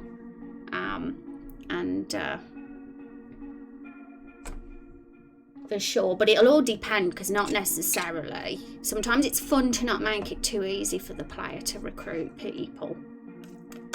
I mean, obviously a handful of these playable characters are going to always be a part of the main story no matter what, like Rose was, for example. She's with us, like, no matter what. And there'll have to be others that will as well because they might be very integral to the main story that we have to have them with us. But it's very fun to have these characters that are a little bit harder to get as well. And it doesn't mean that they're not going to be as layered or well developed, by the way, because they're secret. I still want to make these characters well developed. I don't want to get into that where, like, some games, I mean, I don't know if Chrono Cross was like this because I never played it. It's on my list though. But I did hear from a friend who did play it that some of the secret characters didn't have as much of a personality because they were secret characters, so they were less developed. but I want to try and make sure they are. I want to like make sure that they're really good characters, even if they are secret. And well, honestly, in real life you can't have everything you want, so why should you have it in game? Exactly. This game is, you can't be a Mary Sue in Raindrop Chronicles. It's your hero is flawed and he doesn't get everything he wants. You get punished. Maybe if we go with the herbalist, most reptiles just treat us like a joke, but one of them recognises that the herbalist can help them with something medical. Interesting, because those little things like that, it might have worked out that picking Finch has worked out better. For example, you might find it easier to make friends with the reptiles if you pick one over the other. And it'll make more sense. I mean, initially it makes more sense that you're more likely to become friends with the reptiles if you pick Naomi because she's the diplomat. But in some instances, maybe Finch could help somebody. Herbalist skills come to good use, for example, that you wouldn't have been able to do if you had Naomi. But same vice versa. Maybe Naomi becomes very valuable for something in a scene that Finch maybe wouldn't have been valuable for. So it's a cool thing. There's so many characters in Chronicles, it's not possible to develop them all. Yes, I know people might think I'm nuts for even thinking I can do that in Raindrop Chronicles. They might think, Rose, you're being a bit too ambitious here, because we're going to have a lot of characters and I'm going to try and attempt to make them all good. But it is ambitious, but I think it's good to have goals, and try, because that's what keeps things exciting. For example, a TTRPG I played, there was an NPC with a motivation to hunt demons. We, the PCs, got to a mission to go into a fortress, and Sarah approaches NPC to join us for the mission. The events of the mission revealed an impending demonic invasion, and after the mission ended, the NPC permanently joined our crew because their motivations were now in line with our main goal mission. Awesome. Well, thanks for sharing, because I'm gonna keep a note of all this. And we're in the very initial stages. We've only got a few ideas of reasons why these characters would join right now. Morals is a key one. Who else is in the party is a key one. And then in regards to if there's ever a choice, that's one, and what you mentioned as well, unstable as well. It's a very layered, complex system. This is definitely not an easy feat, but in my opinion, you gotta, what's the point if you're going to do something that's easy? It's not going to stand out or shine if it's too easy. It's way more satisfying to attempt something that's way more ambitious. It's more likely you're going to get people loving your game as well if it's done right. So definitely worth it for me. Right, where were we? Is there anything else that we need to add to this? If anyone's got any thoughts, I know that Met said something. So, but I'm going to look through my VODs after stream again anyway. That's going to be one of my goals in the week off, just looking through all the notes, VODs and things that have said, and make sure that I've put a note or put a box there for the things that have been mentioned, because by the time I return on Monday the 12th of October, I want to really be organised with this. So because there's definitely a lot of loose ends to tie up between now and then. Right, so I'm liking the chat seem to like this. You guys seem to think this is a cool approach. I'm rather attached to it too, so it seems like we're going to be going in this sort of direction here. Now, just as another quick look at our characters here, the others we have, we've already talked about how we're going to deal with these two. I like that we've made it a choice between two lady characters. Just so you know, I believe Naomi could be a potential lesbian romance option in the game. If you look through her profile, guys, on the Lore Bible, we go back to Naomi, you will see that it says this about her. So let's go on. After being heartbroken by my teenage love Amelia, I swore off relationships and only engage in flirty banter and occasional one-night stands with pretty ladies. Now this is an interesting one, because she might not be an actual in-depth romance option, because she's said that she's sworn off relationships, but she might be someone we can have a fling with, because in regards to our romance system in Raindrop Chronicles, there's probably only going to be several characters throughout the whole saga that have a very, very in-depth love stories, and there might be others, smaller ones, that are just like very, very flingy one-night stand type of romances in the game, because that's what real life is like, right? You know, there's people that you can have more like in-depth relationships with, and others that not. I mean, who knows, maybe there could be an arc with her where she does become a serious romance, because she's realised with you as the hero she can find love again, and she's like this person that is very cynical about love and romance because of her broken heart, but she's a potential in-depth romance choice. But also, if we decide not to, we can also go with it just being a fling for our character too. Either way works.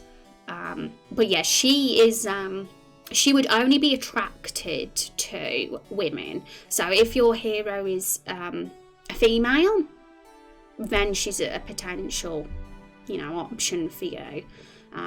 Because Jerez herself, who submitted this, is a lesbian, so she, will honour her character. We'll go in that direction with Naomi too. And as for Finch, I don't know about her romancing, whether she would be a choice. Because not everybody's going to be romanceable. Some characters will just not be a fit. So, but if you've got a male hero, then obviously, she's not going to be somebody she's going to be interested in.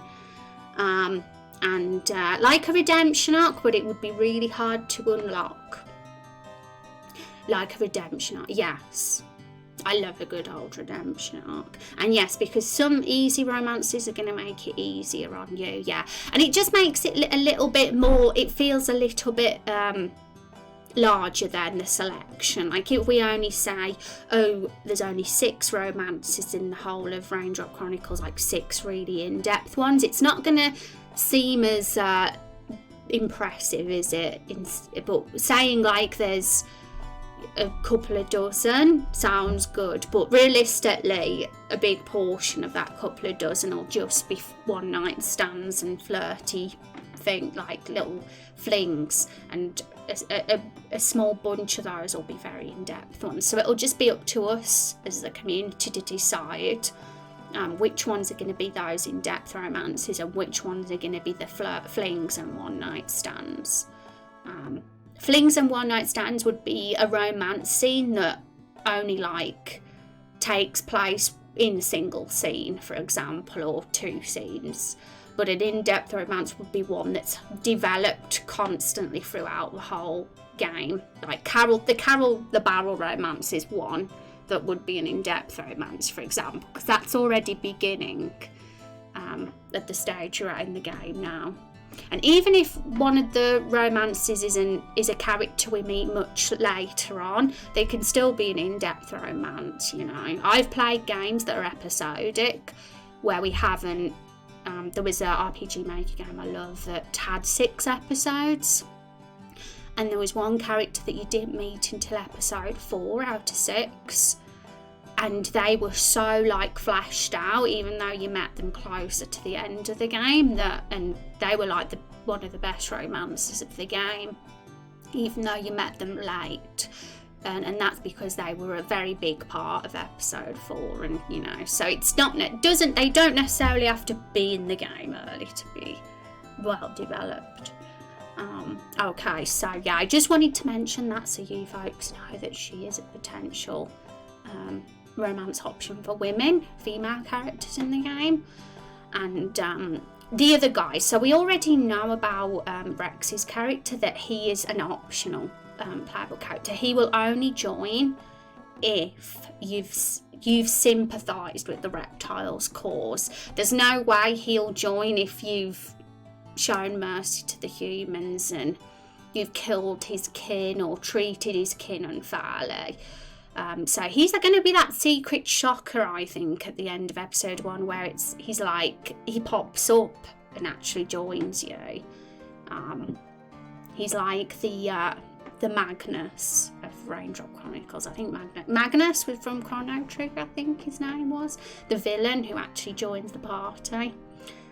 So yes, he's that secret unlockable one. And obviously if you side with the humans, you won't get him, unfortunately. As for this guy, now this is Zexion's character, and Zexion comes in the stream quite often. So I do want to have a chat with Zexion at some point, because there's a few things I just want to clarify about his character, make sure that, you know, because I haven't even told Zexion his character's going to be in episode 1 yet, so that's something. So we'd have to think about how he would be introduced, like a very natural way to integrate him into the story. And we'd have to think about whether he'd be optional or part of the main story arc, and it all depends at this point, because there's still a lot of gaps to fill in with that main quest. There could be the perfect slot for him, you know, where he becomes vital. So that's just something that's still very open right now, but I think he's a character that fits in with this setting quite well, and he's in and I think we need that extra PC potentially in episode 1. Okay, now back to here. Right, so I'm glad that we talked about that. I don't think there's anything else to really discuss too much about the playable characters right now, unless Zexion comes in, of course. But there's NPCs as well. We've got the other guys here. So I was thinking we could talk about those guys. We'll spend a bit of time on each of them. I'm going to talk about Kung's character first, because she's the one that's the clearest to me in how her kind of like how she's going to work as a NPC in this episode. So we'll start with her first, and then we'll move on to the other ones. Somebody like Poppy, for example, her arc could continue into episode 2, I think, to be honest. Like, I think she'd probably make a brief appearance in episode 1, so that we know she exists. But the actual meat of her story arc will happen in the next episode, I think, which will take us to the farmlands, because she's very, very, very huge part of Rose's story arc, and I know that most of Rose's story arc is going to unfold here, because that's where she was from. Rose was a farm girl in the past before she became a vampire, so she'd have lived here. Her house and her family will be here, Rose's, so it will only make sense for Poppy to be there too, as Rose is Rose's obsessed fan doppelganger. And okay, so we're gonna move on to talking about those NPCs now. So we got a bit of space to extend this form, so we can get a bit in about them.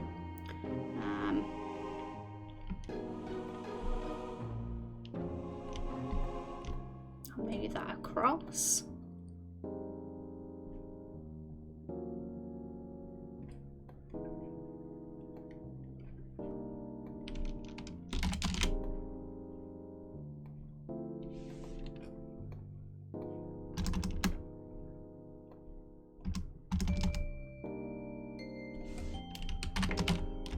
NPCs will tile this one as, and how did we...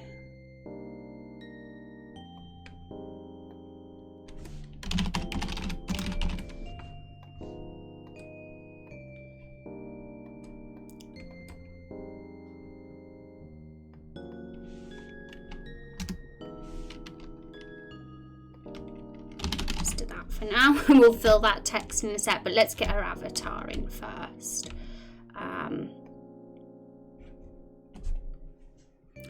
Okay, gotta find where her avatar's hiding.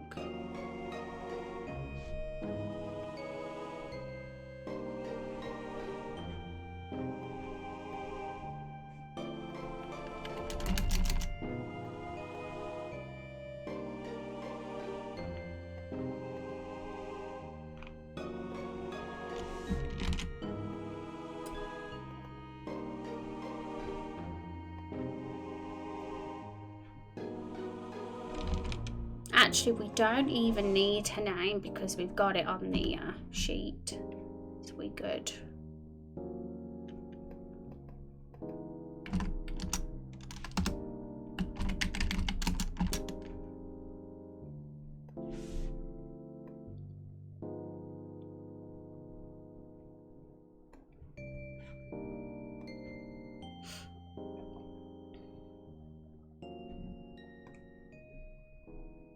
For some reason, Raindrop's not showing up as a bot. That's strange. Oh my goodness, Raindrop's not even a bot. I mean, a mod, sorry, not a bot. Raindrop's not a mod. Raindrop. I must have accidentally unmodded Raindrop. Does it even matter if their bot's not a mod? I don't even know.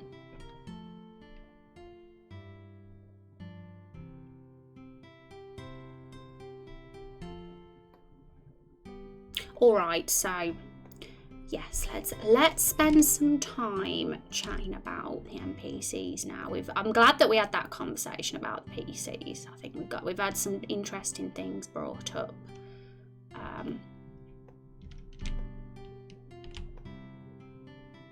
It's gonna be cool to like think about how the NPCs are gonna slot in the story as well. So if we get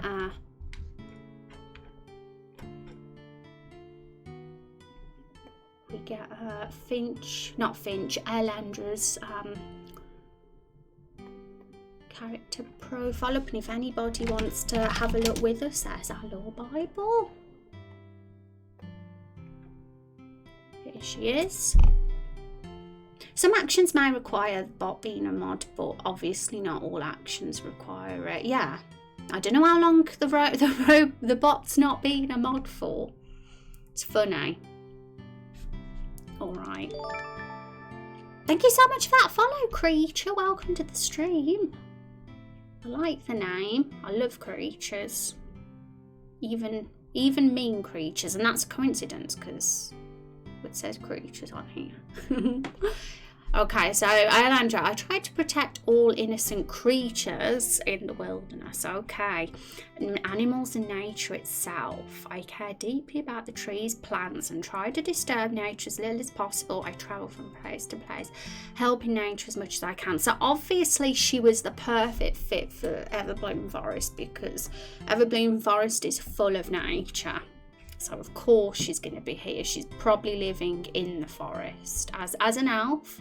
As an elven lady, she wouldn't be living in Lightfall. She'd be in the forest and living a humble hunter's existence, making sure all wildlife was safe and looked after, I'd say. Did we have a host? Then it hasn't shown up and said who hosted me. Oh no. I need to fix that because I need to know who's hosting me. Thank you so much for the host. Mystery person.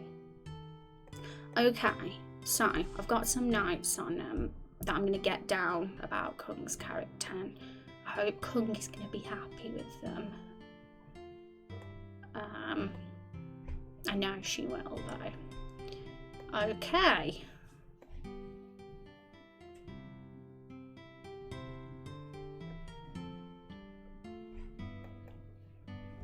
I have hope for I'm here. Was it you, Dave, that gave me the host? Thank you so much. I appreciate it. How are you, Dave? A happy Friday. Hope you're having a good one. How have you been? What have you been up to, Dave? Alright, so Alandra, now, the thing I'm feeling with this character most of all, I mean, just looking through her profile on the Lore Bible, she's the protector of creatures and nature. That sums her up, doesn't it?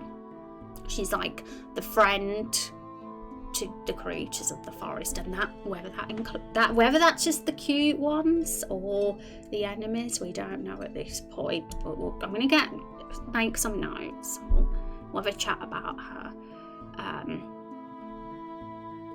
So I sort of saw it, like, my idea was, like, in a lot of, like, Disney films,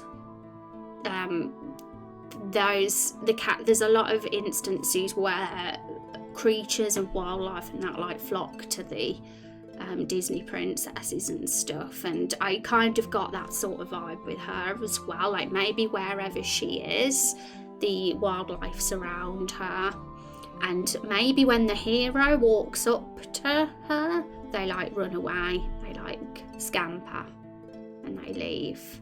And it's kind of to show, like, even before we've even spoken to her and had any dialogue with her, that she's like this lady that all the creatures of the forest love, and we'd be revealing that just from showing that they surround her. So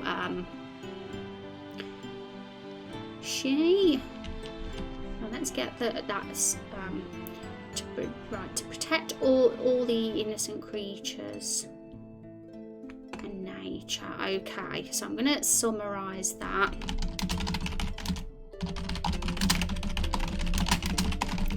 Because that is really the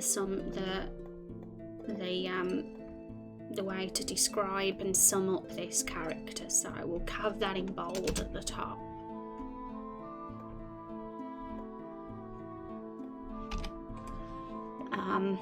Juma woke up with breakfast and the lawnmower.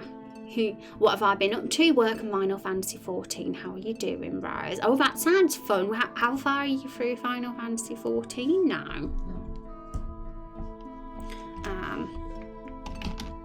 I'm gonna just make this text a bit bigger. I'm doing good, Diver. We're just getting on with really, like, you know, developing all these little bits and bobs, NPCs, story elements of episode 1 and all those things. It's gonna be a long process, probably be a task for most of the year, if I'm honest, but it's fun. It's one of the things I like doing the most. So also, for some reason the browser's crashed again. There we go.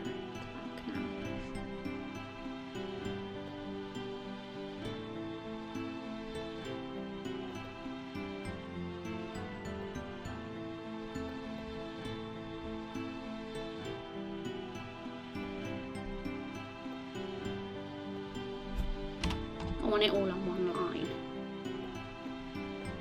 No big game, we'll just leave it like that. Okay, so next information. I'm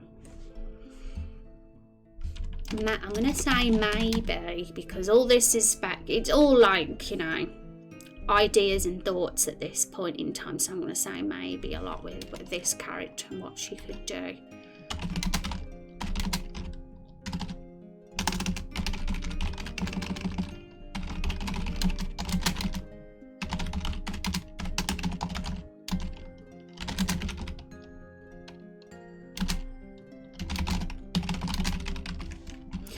Because we are going to have wildlife in our game. We haven't implemented any yet, but we don't want a forest that's bare of wildlife. There's going to be cute little critters sort of running about the forest doing their little things having a sort of little ecosystem happening would be quite nice. I'd kind of like to do that, just makes it more immersive, more cool. I'm making sure that I wrap up everything I want to do in Stormblood before I move on to Shadowbringers. Ooh, have you got to the patch content then of Stormblood yet? But awesome. I take it you don't know anything about Shadowbringers. You're going in blind, I assume. You're in for a right treat, Dave. Hope you enjoy it. No spoilers from me. Okay, so Everbloom Forest will have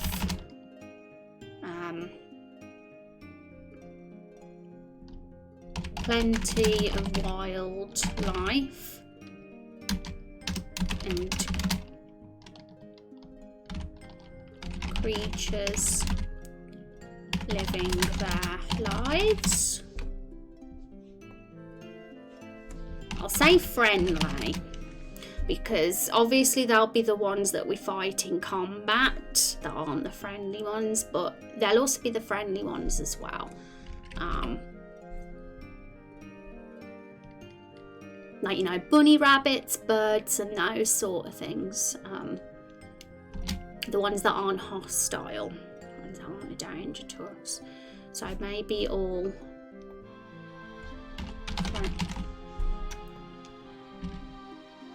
say friendly for each creature of the forest, flock to her or follow her.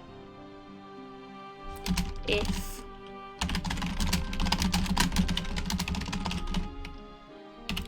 approaches, they may flee.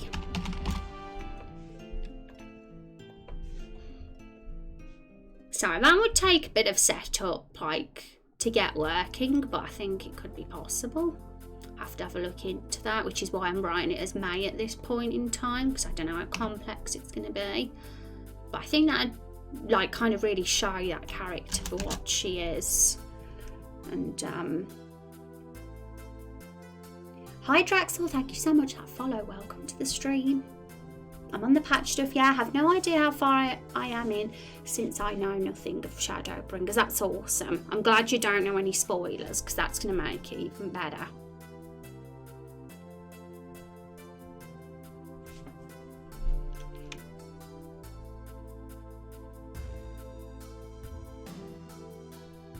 Okay, now, what else could we say about her? She may have a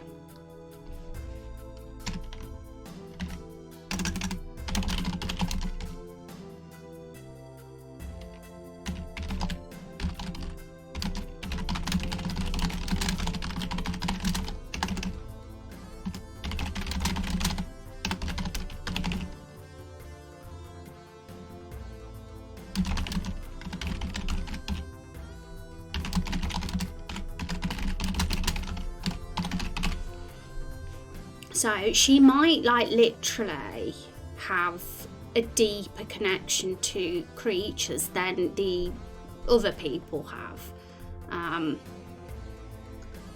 She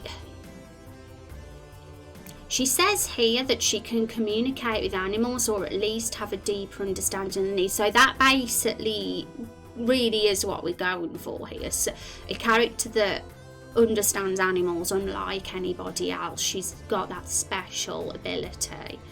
The only question really is how is she able to understand these animals? That was one idea.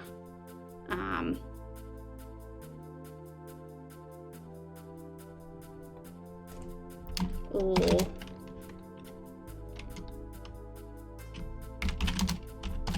control some kind of magic, if we want to, you know, we can be flexible. I'm up for hearing ideas here of how it is that she's able to understand animals.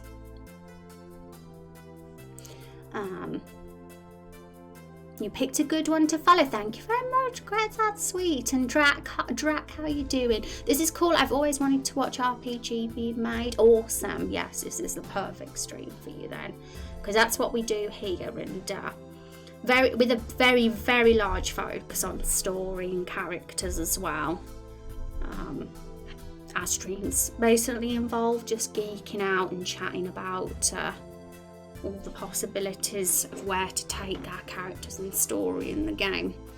And hi Oily, how you doing? Welcome back to the stream, Oily. How are things?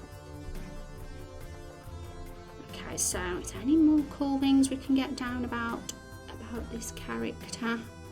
At the moment we're working on just getting some ideas down about some of the NPCs we're going to be meeting in episode 1. And if you want to see, like, have a closer read of them, because we have a lore bible, we have a characters section, a characters folder with all these profiles, and a few of them have made it into episode 1 because their aesthetic and backstory just fits perfectly for this setting. And also, Dave, I don't know if you saw, if you're still here, that is, but we've put you on the mountain. Because Dave is the man of the mountain. He's here. I think he just fits perfectly with this setting, that's for sure.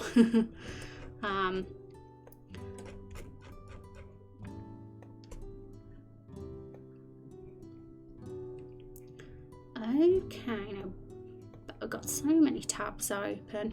I guess since she wants to protect nature, she might be in Everbloom Vice right now, because she noticed it's the epicenter of a major shift in the ecosystem. Yeah, because of the spell. So she may be, because one thing about Erlandra is that she wanders about many forests. There's not a particular forest she lives in. She's a wanderer. She probably is seen in other forests too. I mean, we can make her reappear in the jungle and the swamp forests, or even the taiga forests when we go there.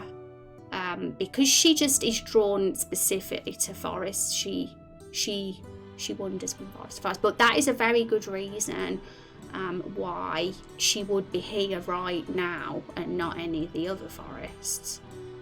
Because the spell happened, there's things coming to life, creatures coming to life that didn't live before, like plants and trees. And now this is a key thing as well, how she feels about that. And there's a bit of information we can get down about that as well. It could be an interesting potential bit part of this character too, to link her into the story. And the old man of the mountain zone, I'm shocked and amazed. It's perfect for him, you know, perfect. I'm really happy we've got like a very rough world map idea now. It's nice to have that sort of big picture in mind, even if we don't really, even though we don't make it the focus at this point in time. Okay, so next thing,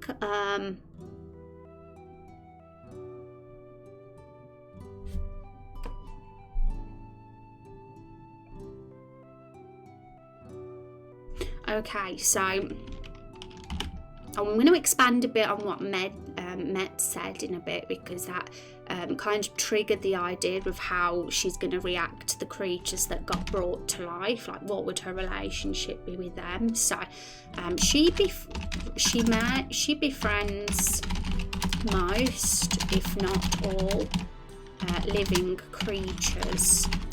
The question is, would she just befriend friendly ones,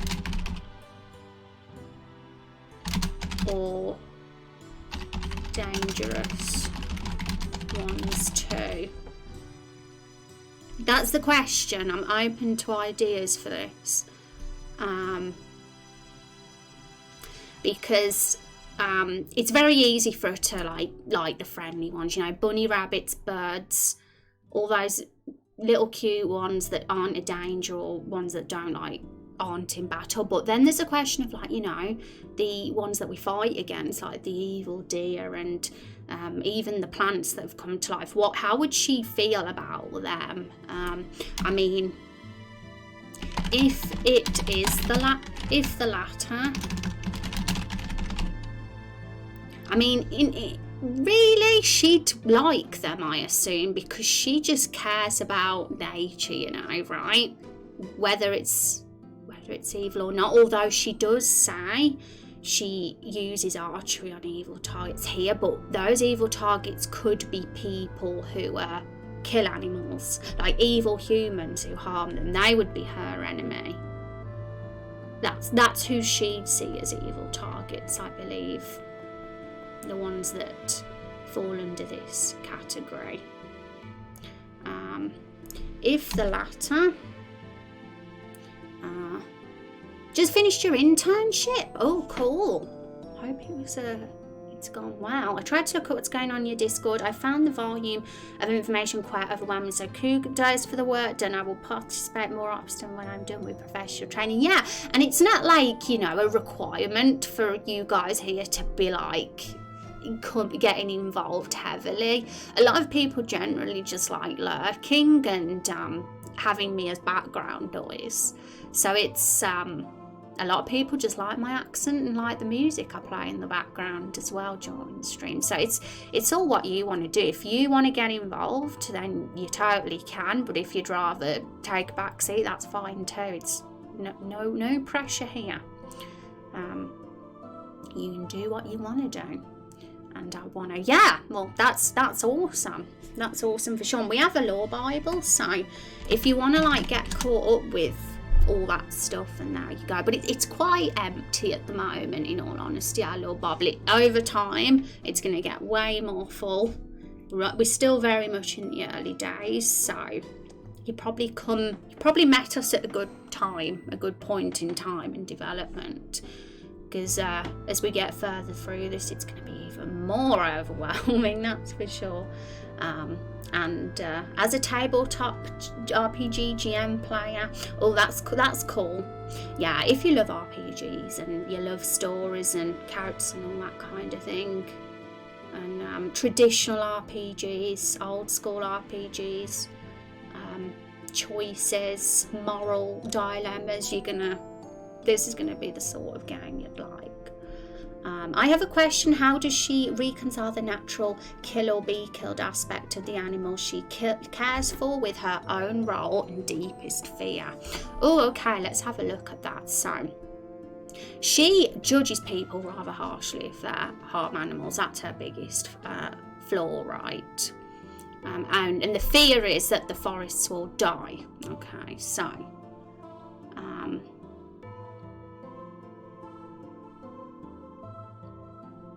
yeah, so this is something to consider, because I'm trying to get my head around this character too. So this is something we can build together, folks. That's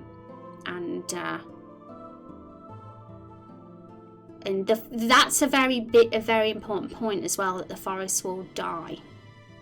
So her ultimate goal is to make sure the forests are protected most of all. I'm completely excited to discover this channel. I've always enjoyed playing RPGs and always wondered how it's made. I hope to make some contribution, but now I'll sit around and learn. I have more time now after leaving my job too. Oh, that's awesome, Dratwell. It's lovely to meet you. Always wonderful to see new faces and more people be aware of our awesome little corner of the internet. So it's good to meet you. Always like to meet cool people who love RPGs. But her secret is at odds with the natural order of things, especially since having healthy ecosystems require death. Oh, okay, right. So, you mean by her secret, you mean this one? I once accidentally stepped on an ant. That's quite funny. I'm wondering how to get that in. Like, maybe the hero at some point can ask her, have you ever killed a creature? And she's like, and she is like, yeah. And right, so yes, I guess if you've got any theories, Unstable, or thoughts, feel free to share them, because we want to make sure it's a good idea to sort of see all these little holes and things in the characters and really analyse them, because then we're going to get a good character then if we make sure we've looked at every angle.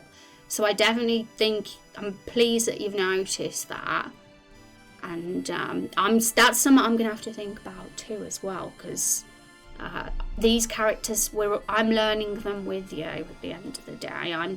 They're new to me, and I haven't spent much time until now looking at their profiles, but now is really the first time I'm doing that, so we're in this together, folks.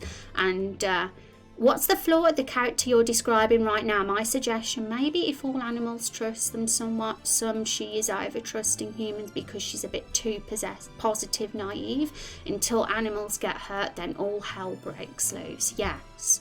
So she is, in fact, describing a personality a little bit more might be a good idea. So I definitely see her as, let's get some traits in. And also, don't worry if I don't get everything in on here that's suggested, because what I'm planning to do, I'm a week off next week, so I'm having a week off, folks, but I'm back on Monday the 12th. I'm going to get any very key, important bits that haven't been put onto these sheets put on here, so that we have made sure that nothing's been missed. I look through my VODs usually after stream for that. So personality traits would be, a key one that stick out to me is gentle, kind. Maybe naive. I'll put naive there as well. But yeah, trusting is another one as well. I guess it depends, because she has spent a bit of time in forests, so maybe she's seen that humans do hurt animals now, and maybe she is wary about humans and people in general. I'm not sure yet. That's something to consider. Thinking of her past and what experience she's had, what she's seen, and because it's not like she's new to this forest life. She's probably spent much of her life looking after this wildlife. She might be aware of quite a lot. I think her morals would be abnormal but consistent. Yeah, I think it's definitely to consider how she'd react if hell did break loose and animals did get hurt. I mean, there's a few clues here that she judges people rather harshly. So, and she mentioned she will use her archery on evil targets, so she could get pretty mean, maybe, if someone hurts her precious creatures. Thank you, Corey Call, for that follow. Welcome to the stream. You're still the author. I get that we're brainstorming and you get the final word on things. Yeah, that's basically what it is. You've got it, Oily.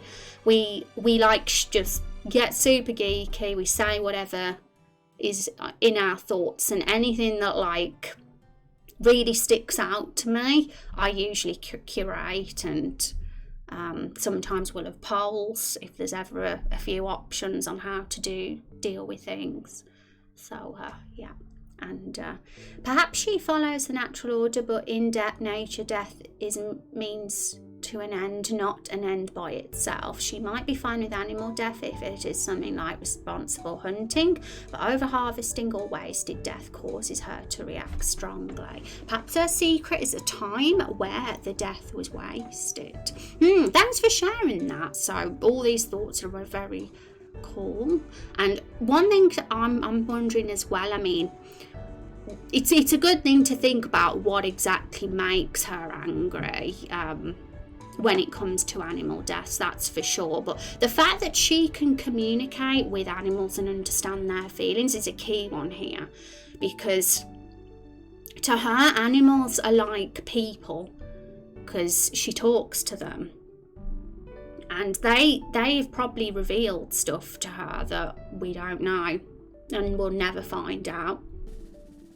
And she could just get very angry and protective because she's got such a close relationship with these animals. But of course, not all animals are going to be good. Some are going to be evil, and she's going to find out some animals might have very bad morals, and she might, in cases like that, she might understand that they had to be put down if there were a threat or something, like a threat to the ecosystem. So it wouldn't be just, sure, I'll bring that duck over here for you. Why are you shooting at it? What do you mean? That's the point of a duck call. Dar from Beastmaster had a similar code. Yeah, if there's any like fictional characters as well that you feel we could be inspired by, feel free to share, because it's quite good to look at others. Though I think she would think using her powers in hunting is kind of cheap, because that hurts the trust wildlife has in her. Yeah, so maybe she'll only hunt, like use her bow and arrow if necessary. Like, it's a rare case. Like if something really serious is about to go down, or someone's like a real threat, she will. But she's not going to just use it willy-nilly, maybe. Okay, so if the latter...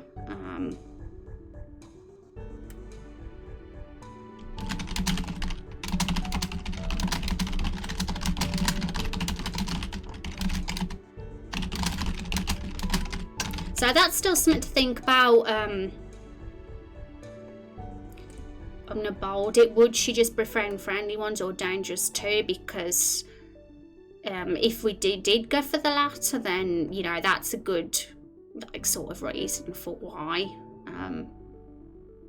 Maybe she tries to sort of make them see maybe she tries to change them and make them see that being hostile and is bad, and she hopes to bring out the good in bad creatures. Who knows?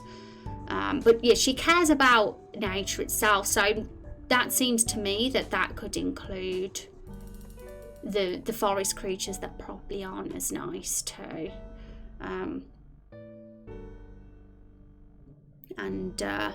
Since he could talk to animals, since he could talk to animals, he didn't fault predators for killing for food, but he had real issues with humans because they didn't respect nature. Yeah.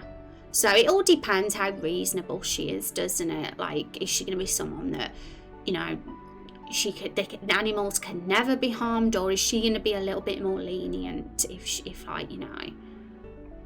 that's the question, because I'd assume she's a vegetarian, right? She wouldn't eat her own animals, but she's probably well aware that some people do eat animals, and I guess asking Kung herself how she would feel about that is something to consider too, because Kung often pops in the streams, so maybe she has a bit of insight as well. Thanks for the link as well on that character. I'll have a read about him. How deep do you want the character design to be? As in the personality and backstory, Oily?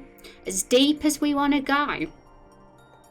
I mean, some NPCs will be a bit deeper than others. It'll all depend on how key they are in the story and what role they play. But I'm one of these people that just like to get all thoughts there, so we can see everything from all angles, and then we'll hopefully have a really solid character.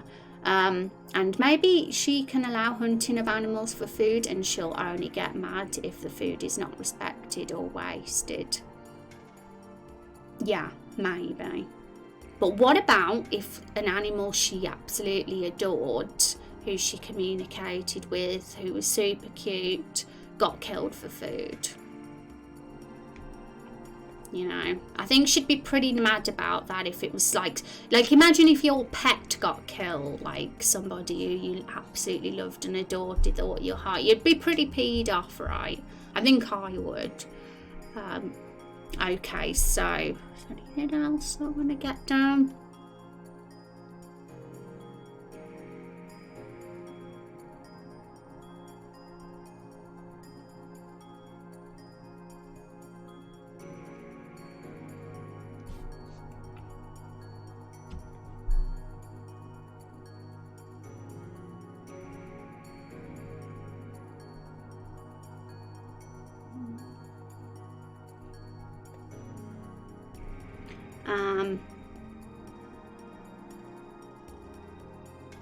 This really depends on how she is related to nature, because nature doesn't spare anyone cute or ugly. There is a food chain. Animals kill other animals for food, so that is a natural thing. Yeah, that's true. Like, there's animals kill each other, and that if we're gonna have a sort of ecosystem happening in this wildlife, which I kind of want to try, even if it's not overly complicated, I want to have a go at attempting to do that with the little sprites in the forest. You know, she'd probably accept that has to happen, because animals have to survive, right? So I think, yeah, I guess it's just anything that's unnatural and not respected and just full on cruel, she wouldn't like. That's kind of the basic idea I'm getting with her right now. But there's one other thing I wanted to consider, one particular character that I want to link to this character. Perhaps one of the forest creatures she has bonded with is Stumpy. Now, some of you, if you're newer to the stream, you won't know who Stumpy is. Stumpy is this character, everybody. We've only got a silhouette for him right now, sprite. We do have, this is his battle concept art, but a lot of his story is going to take place on the map, so I'm planning on doing a full colour sprite of him at some point that is, looks the same as this. So, this Stumpy character is...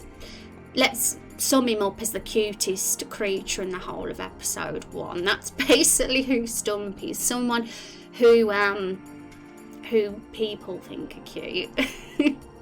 And he's going to have a side quest based around him, and yeah, there's some tragic outcomes in that side quest. If anyone wants to have a closer look at this Stumpy side quest sheet, folks, we do have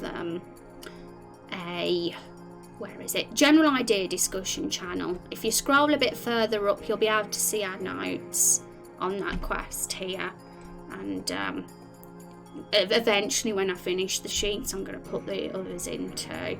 So if anyone wants to have a proper read about that, you can totally do that, folks, because we're only showing a small bit of it on the screen. So one thing I love with stories is making characters linking them with other characters in the game, right? And one thing I thought would be cool would to make Erlandra and Stumpy have a bond. And the reason for that, more than anything, is so we as the hero can find out about Stumpy, because there's no other way we would know about him, because he's a bit of a mysterious character in terms of why he screams at night and shrieks at night, because he does. He's a bit of he's causing nightmares to the villagers of Lakefall. This little Stumpy dude is. He's and the Lakefall villagers don't like him. He's a disruption. He's a pest.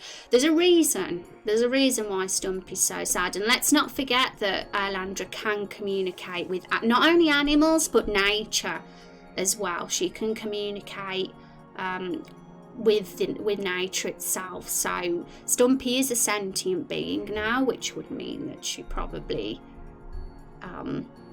has had that chance to bond with him.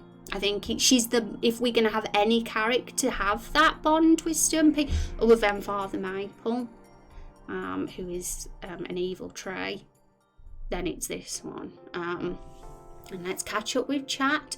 How old is she? There's naturally no age on... I don't think there's an age on any of our NPCs, actually.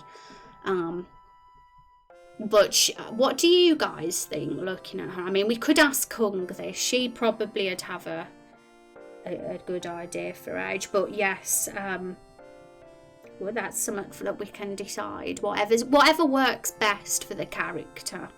And what feels right for her, I guess. Does she have a polar opposite character who is like a deity of hunting? Well, actually, no, because there's still a lot of spaces to fill in regards to NPCs in this village yet. We've only got like a handful right now that we've worked on developing. There's going to be so many more that we're going to make, so that will be a fun thing to do, because we're going to create we're going to populate Lakefall, which is a little small settlement, with characters. We're going to think of some personalities and NPC ideas, and we're going to do the same for the reptiles in the cave as well. So there's an opportunity there to sort of bring in some characters that might be a bit of a conflict with this one.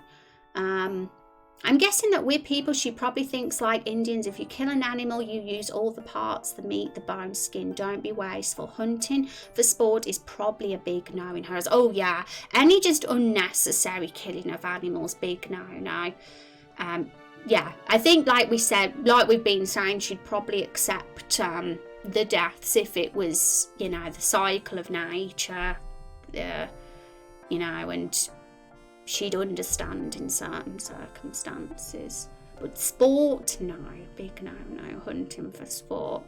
And I think she might also view religious animal sacrifice as a complete waste, which could lead to some severe conflict. Yeah, so that's interesting. I mean, I'm sure a lot of NPC ideas might be brewing in your minds right now, so keep those thoughts, because we definitely will be. When I'm back after next week, we will probably spend a bit of time thinking up NPC ideas. And feel free to mention a little brief sentence of some now if you want in chat, because I can get prepared then before we start the NPC streams. I can always have the notes there ready. So if there's a noble who is hunting for sport, I bet she's not going to stand for it. And who is the noble in episode 1 so far? Naomi. She's a noble. If you've looked at Naomi's profile, she's a noble diplomat, but she also does marksmanship as a hobby, and she's very good at it as well. And she's kind of, I imagine the reason she's in Lakefall is so she can protect the villagers, because of everything that's been happening in the forest in recent months, the threats to the forest. So she's there as a sort of helper, protector. That's kind of what her profile shapes her as, somebody who helps those in need. So if she is a noble that does hunt, I mean, her main class is a diplomat. She's not a hunter, but she does it as an extra thing. So there could be a potential conflict between those two. And she might kill the noble and let the animals eat the remains. Yeah, well, I guess Naomi can't die this early in the game, but yeah, I suppose if we have another character that's like that, then yeah. I mean, I don't imagine that there's many nobles hanging around in Everbloom, because Everbloom's a very, very tribal place. They sleep on hammocks. But they do have business there. They've got a blacksmith, they've got an inn, they've got a tavern. So obviously they want business, because they're going to want visitors round sleeping in their inn to make business. So I'm sure they get like a few coming in now and again.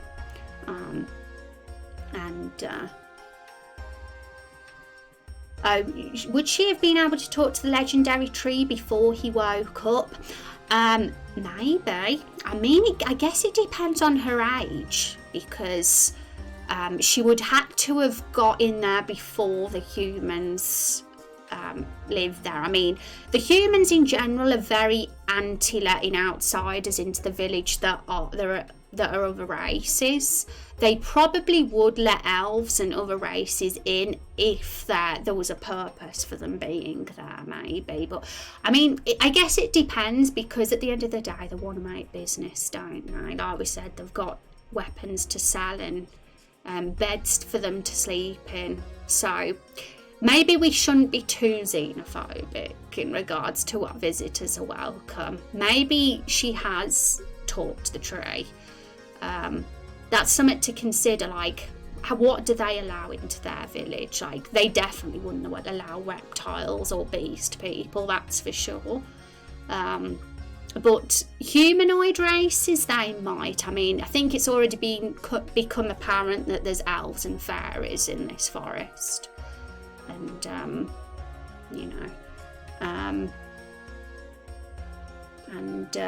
but that's something to consider too. Like, has she spoke to the tree, or even Father Maple as well? Is another one, because he's the evil bad tree, and it's like, how would she handle him? She could be a character to give us a bit of insight into Father Maple if we wanna do that too.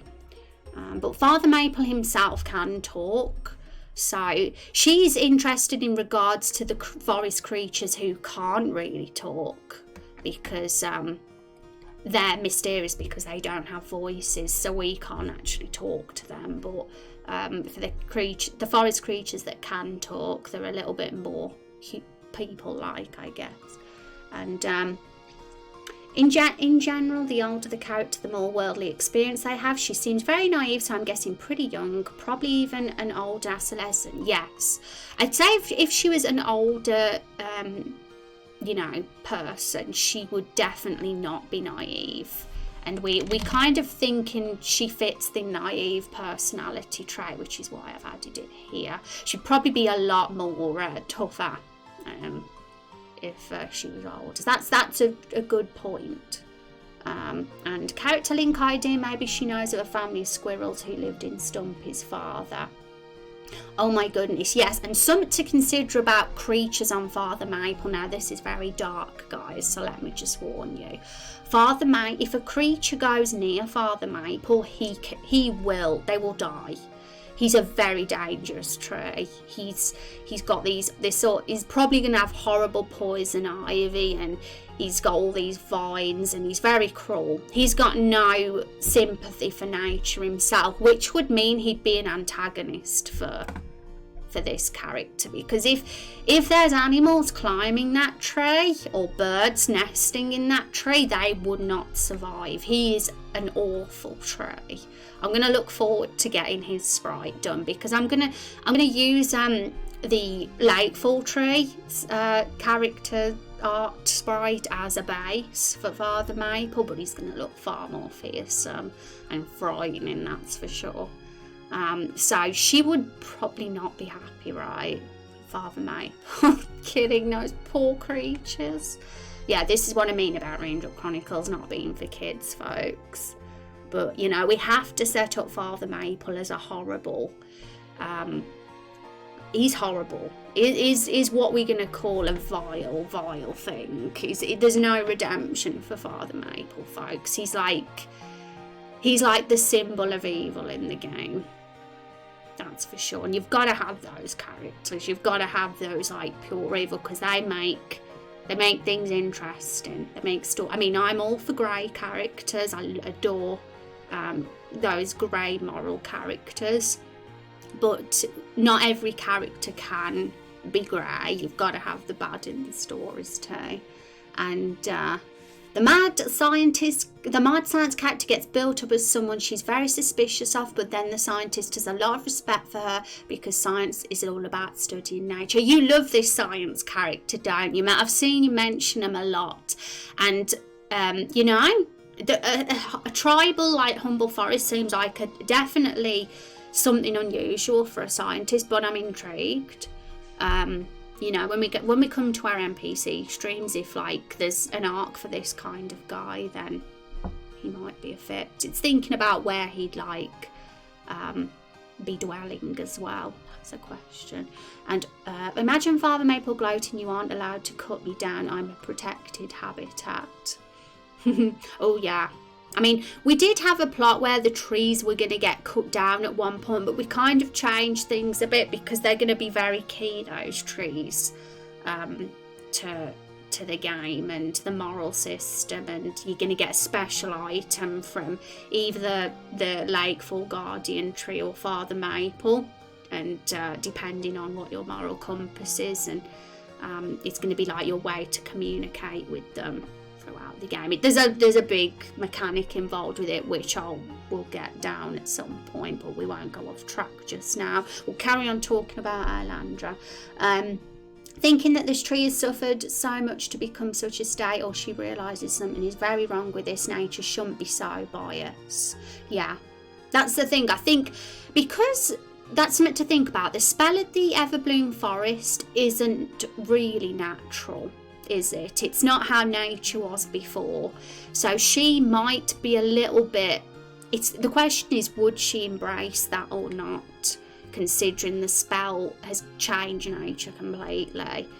In regards to Father Maple and the fact that he's such a horrible presence, and even if he's killing creatures that climb him and nest in him, then it's a big no-no in her eyes, and that isn't how nature should be. But for someone like Stumpy, she might have a bit of heart for him because he's a child, you know. He might be a bit of an annoying pest that is causing nightmares to humans at night from his shrieks and yowls, but I'd say that, you know, he's a cutie pie, and maybe she'd think of him as a pet.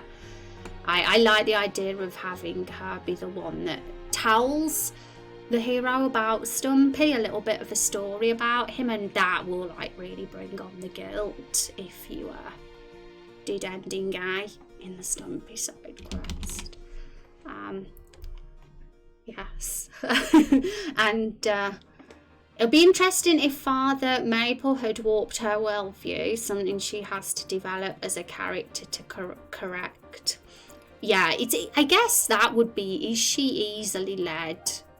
I mean, she would have to be pretty weak morally if she's like gone to the evil side and Father Maple's manipulated her. I mean, that would be an arc that would work more long term, like to happen throughout the episode if we were going to do it.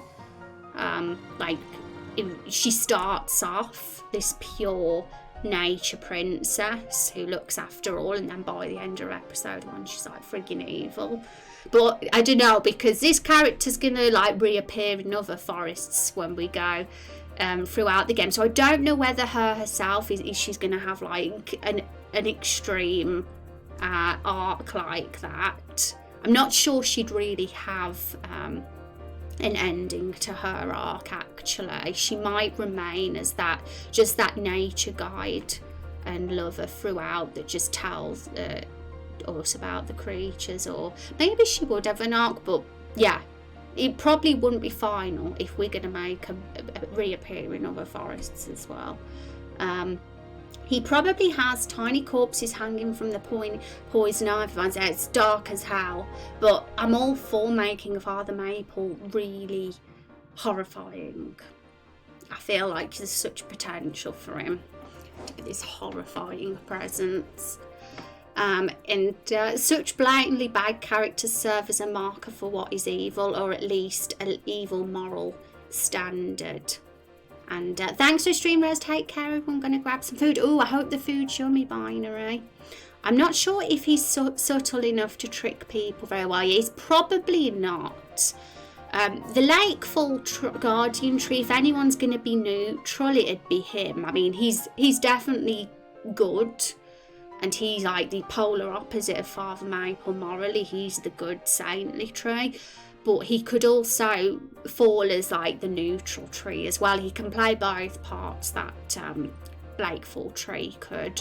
But that Father Maple could never be neutral. He's definitely when you get evil. Okay, so anything else to get in before we close up stream, which isn't quite yet. We've still got plenty of time.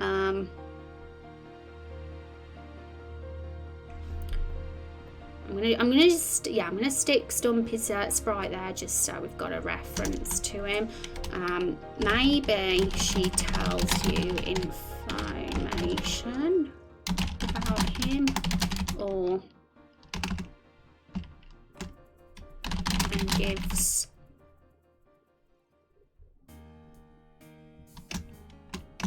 and why. Hang on. And about the shrieks and howls he makes at night, because gives is a very mysterious one. Stumpy is. If we want to like have a moment where we find a bit about him, she could be a way to tell us. As she would have communicated with him and got to understand the feelings. This will make things more heartbreaking if you killed Stumpy in his side quest, which would mean you would have to meet her after the Stumpy shenanigans. I don't know, we'd have to think about the order of events and how that could work, because if you find out this stuff before, it could make you biased, but that could be good too. It could make you biased to keep him alive. Guess that's something to consider.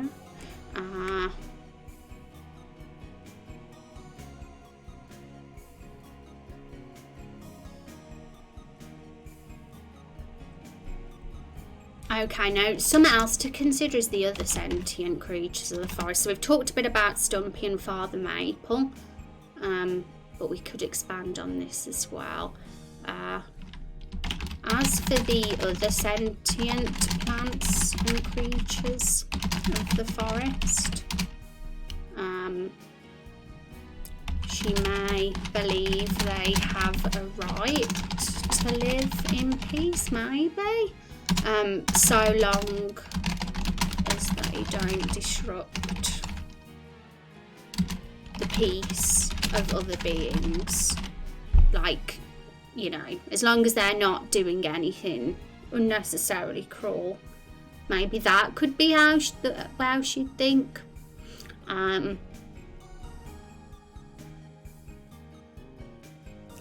there's something to think, because one thing about some of these creatures we battle against in fights, they are the hostile enemies in the forest that we will battle against. What if she dislikes you more if you've killed more? If you've grinded, for example, and fought loads of them, then she might hate you. But if you didn't really kill many, maybe she's a bit nicer to you and less hostile. Just thinking of ways that she could treat you differently as the hero, because that's always interesting too. Like we said, we want this game NPCs to talk to you differently based on your actions. So I'm trying to think of that with her now. What would make her dislike you and what would make her like you? I mean, she could even give you an item if she likes you enough. An item maybe to prevent enemy aggro, or an accessory or something to that degree. Something related to nature. Just thoughts if we wanted to like have her be an NPC that gives us a special accessory or something based on her if she likes us enough. Maybe fleeing animal fights might be a way to befriend her. That's a point too, because I think if we're gonna have her treat us differently, like us or dislike us as the hero, it would be based on how many creatures we've killed, I'd say. Maybe there's a scale, like if we've killed less than 50, she'd be alright with us, but if we kill more than 50, or maybe it's a little bit more gradual than that, maybe there's more factors in play. Maybe there's a scale, like based on the number we've killed. So obviously we can't flee from every battle because we'd have no progression. We would have no character progression. We'd be weak if we flew from every battle. But the lower the number, the better, maybe. I mean, don't get me wrong, I'm a bit of a nerd for grinding in RPGs myself, and that would, a lot of people who love grinding would frigging hate it, but that makes things interesting as well, that there's consequences to being this player who grinds and just kills and kills.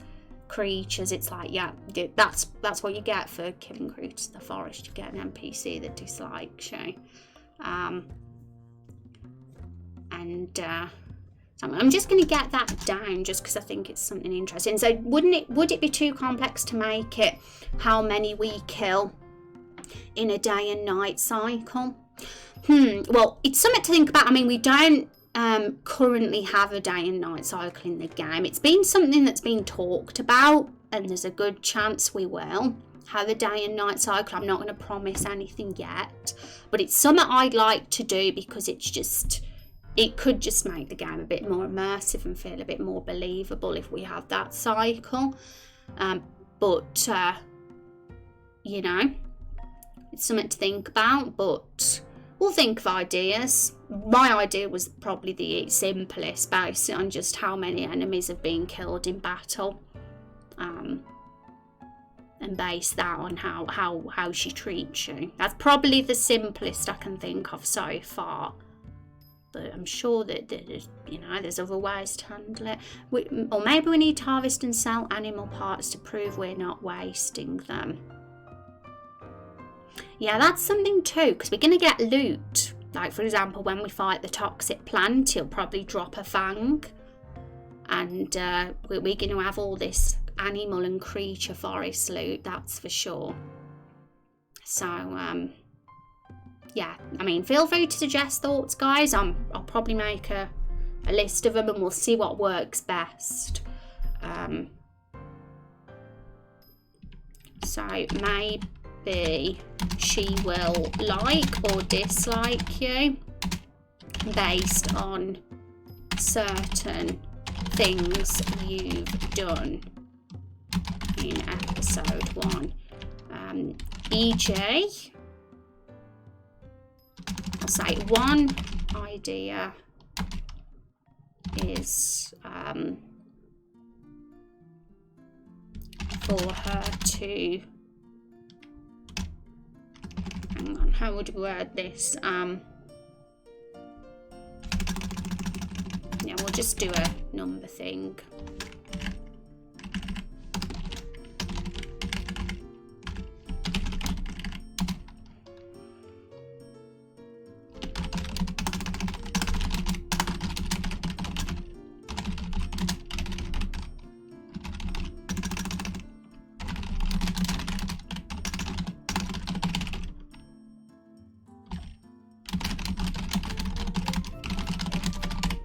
That's the simplest, but yes, the loot thing could work. I mean, could be others. Feel free to say, and eventually on my days off next week, I might make a bigger list if it turns out there's a few ideas.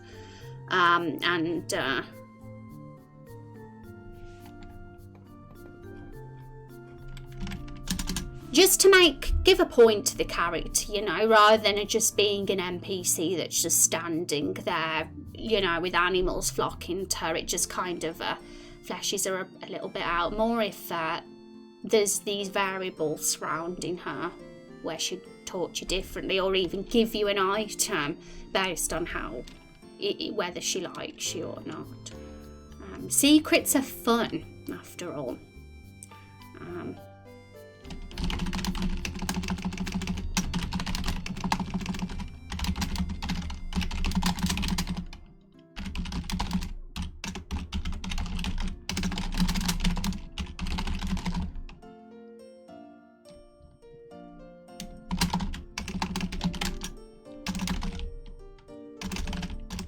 It would make sense for the item or accessory she gives you to be related to the whole animal thing. So my idea was something that stops you getting aggro. And to be honest, I don't even know if we're going to get aggro. We haven't really decided how the sprites, the map sprites on the field are going to behave at this point in time.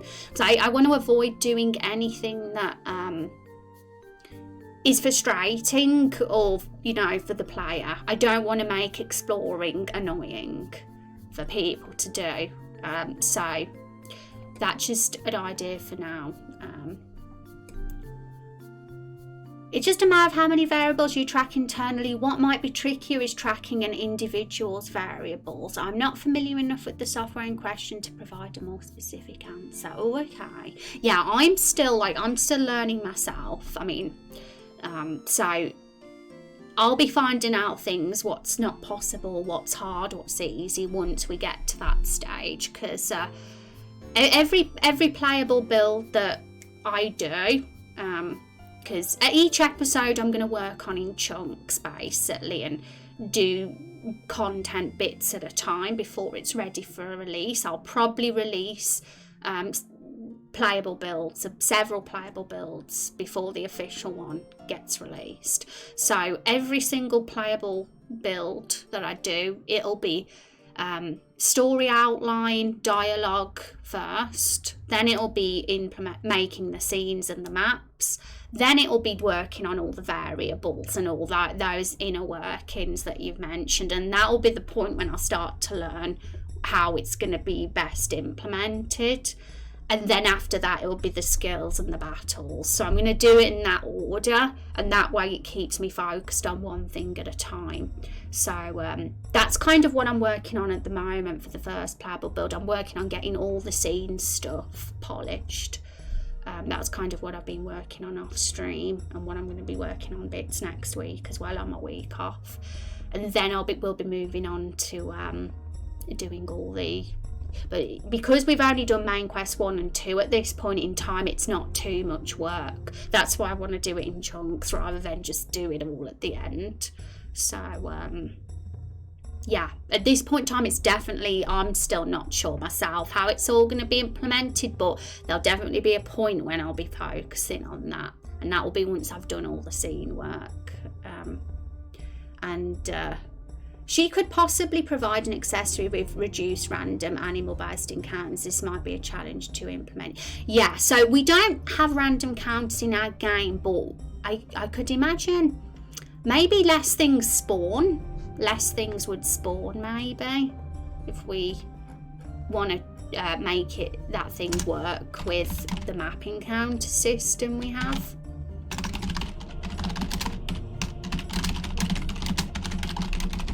Makes less enemies spawn, because map encounters are nice on a game like this where we encourage exploration, because you don't have to worry about that nasty random encounter just disrupting you all the time. So for that reason, I'm not even sure about the aggro thing, whether enemies will have aggro at this point in time. That's something we'll decide once I implement all the battle side of things a little bit more. And maybe animals just check if you're wearing the item at the start of their turn and flay. Maybe. I mean, my only issue with that is it could get annoying if it keeps happening because of the transitions between screens. Because it's with our game, it's like Persona 5. It's you're on a map and you walk into the creature on the field, and then it transitions into a different screen. It's not a battle that happens on the map. It's not like an action battle system. It's a turn-based one that goes onto a whole new screen. So because of that, it could be a bit annoying, having that transition happen all the time. But yeah, so there's probably a few ideas, and I'm sure we'll pick the best one. And I like that I've got this new system with the design of the game, because the way we've been doing it until now is I've been doing everything at once. I've been doing the scenes, the dialogue, the battles, just literally every element of an RPG all in one go. And I've started to find that it makes it slower. It actually makes the whole process even slower because there's just too much going on. So I like that we're breaking it down with story first and scenes, and then leaving battles till the last part of the build creation. Because battle balancing and all that, it's the most time consuming bit, so it makes sense to leave that till last.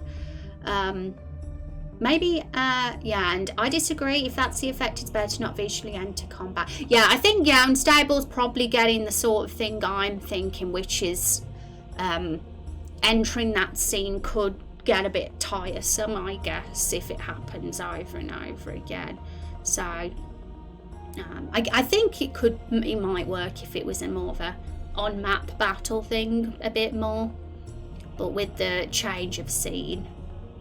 Because I know one thing that bugged people a lot with Final Fantasy games, and that scene change, is how long it would take for the battles to come up. And people get impatient, don't they?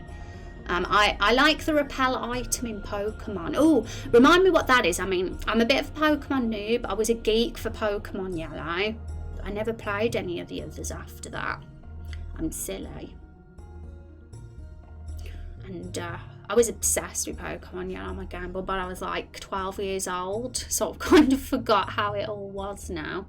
Haven't played a Pokemon game since then. And is there anything else to talk about? So I thought, yeah, we've considered why she'd dislike us, what sort of items she'd give us if she does like us.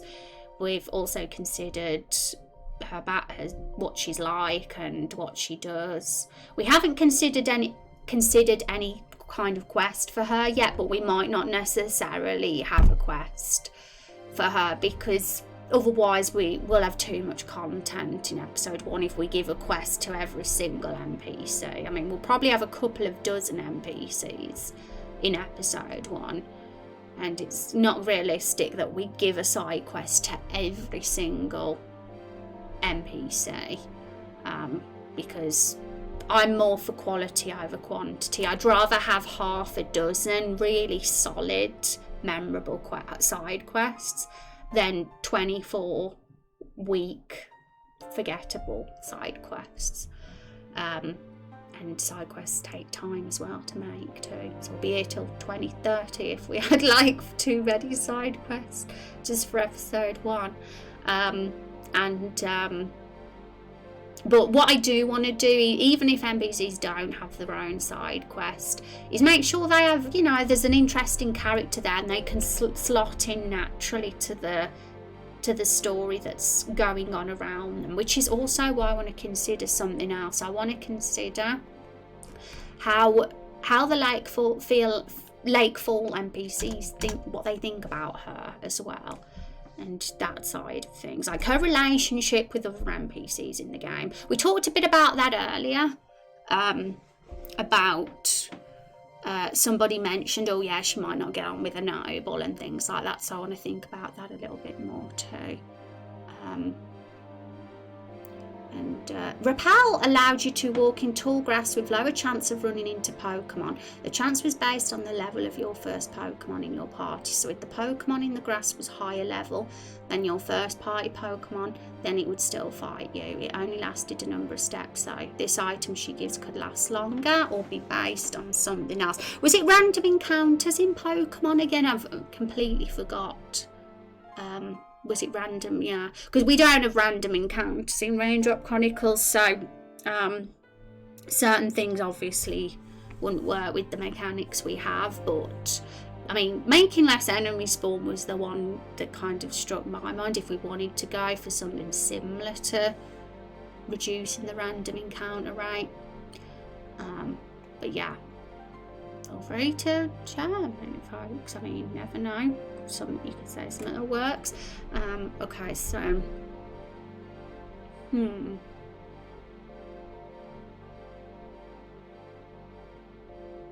okay, maybe she has, maybe there could be conflict between her and the Lakefall villagers, because they falsely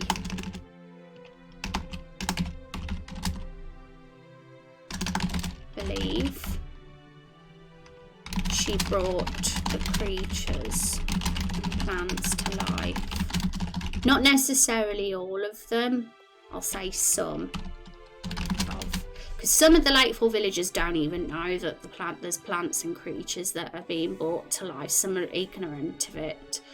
But maybe there's one or two, or who knows, a couple that think that she's the reason for it because of her relationship with the creatures. The fact that everybody flocks to her, she's like an easy target to blame, you know? She's just an easy one to put the blame on. So that's just one idea to create conflict. So I've put maybe there.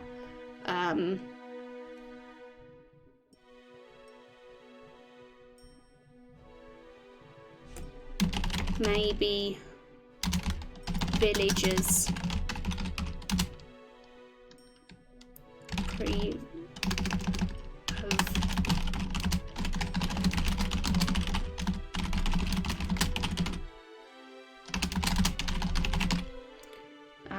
yeah, I mean, some of the humans walk out into the forest. A lot of them don't, but some probably do, so some might know of her.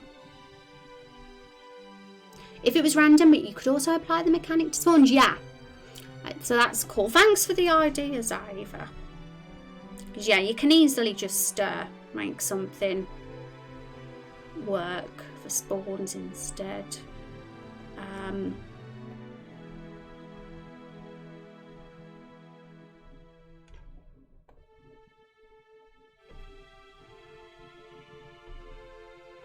I might need to paragraph this a bit more, like categorize what each paragraph's about, because it's everything is here right now. It's just like a big mass of thoughts.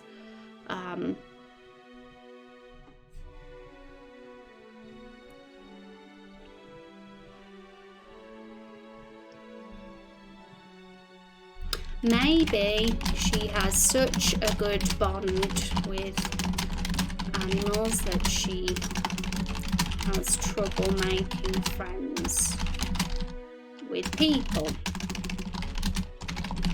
Because it's fun to think of how, like, what the characters' difficulties are and what their obstacles might be, you know.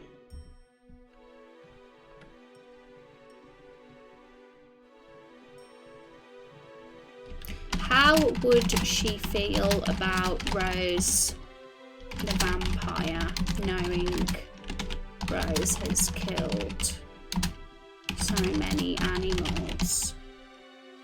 I mean, that goes for us as the hero too, because we'll have killed things in battles, but Rose specifically, because she's bloodthirsty. She has been killing a lot of creatures for, you know, to survive. So that's something to think about too, how she'd talk to us and other playable characters. Got to build those relationships. It was random, but you could also apply the mechanic to spawns. Oh, I've already read that bit. I'm silly. I reread chat bits. Oh, you do.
Hello, other people are like full of real jerks against reptiles, people who like animals, etc. I wonder if we need more reasons to like them again. We definitely do, Zava. We got to have some real likeable humans, that's for sure, to keep us wanting to stand by humans, because otherwise it's going to be too easy to side with the reptiles, isn't it? People will be like, God, these humans are horrible. Let's just be on the reptile side. And we don't want to make that choice too easy. We want it to be as 50-50 as we can get. And the poll on the Twitter, and I know we didn't get a ton of votes, so it's not really enough of a it doesn't really tell us enough, but humans did win that poll, reptiles didn't. So it does seem that people are more likely to pick human at this point in time, which is kind of why I want to make them a few of them a little bit unlikable.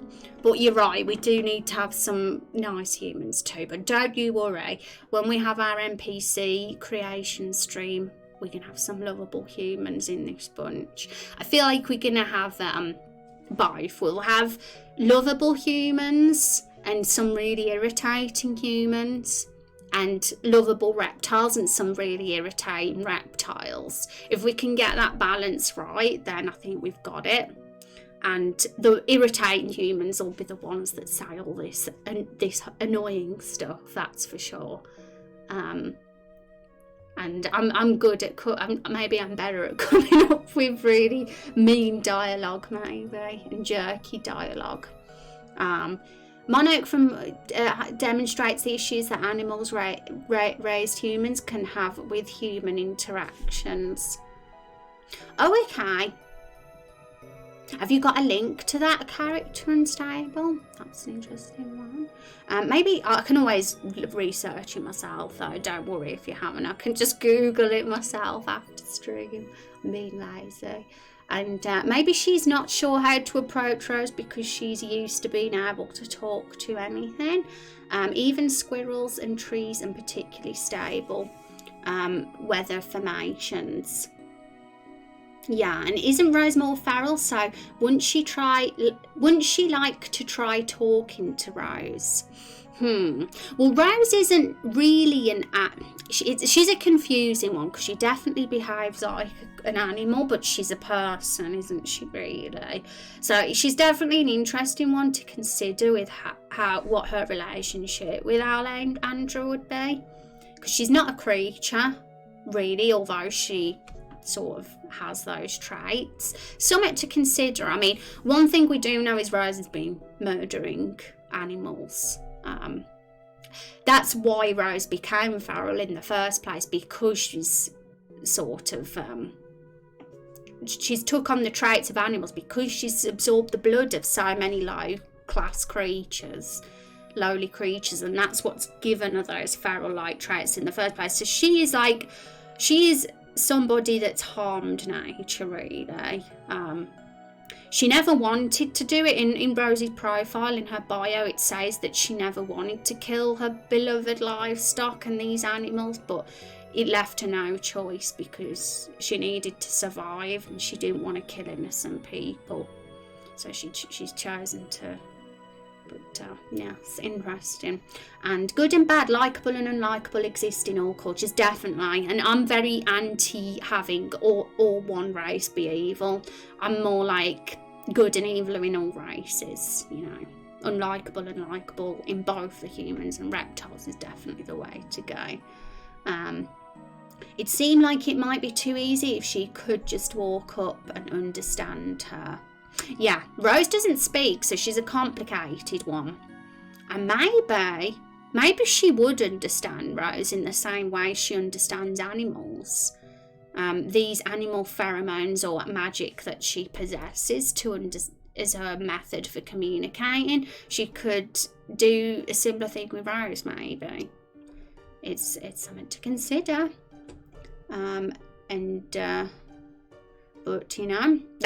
But it's something to talk about. I think it could be quite complex. It was worth bringing up Rose because Rose is like a key party member right now. So obviously there might be some form of interaction there. But there's other things to consider with the other party members that we get to, like Finch and Naomi, who we talked about here, because dialogue would differ with each of them based on who's in the party, so that's something to think about too. Done. Another meeting, gonna lurk again. Yay.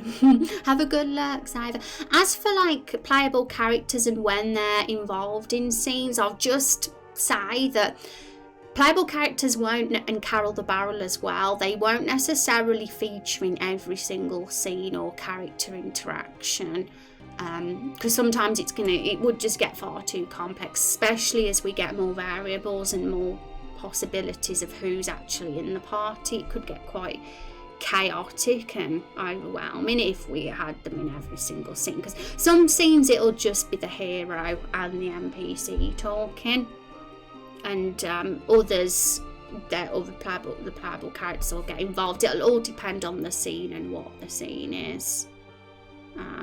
The Stumpy scene, for example, when all this goes on, it's just going to be the hero alone in this scene. So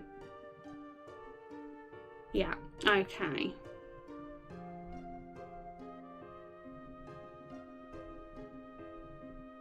We need a mix of both to get the balance, but we also need a mix of generalisations on both so we can like and hate them equally, yeah. So it's going to be super fun coming up with dialogue ideas to get those personalities in play. So I think that's a good starting point for when we make the NPCs, actually.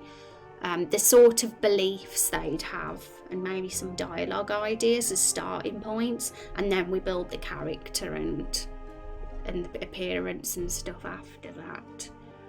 Thank you for that link, by the way, and Stable. I really need to watch that movie. I actually have it, but I've never watched it. I'm ashamed.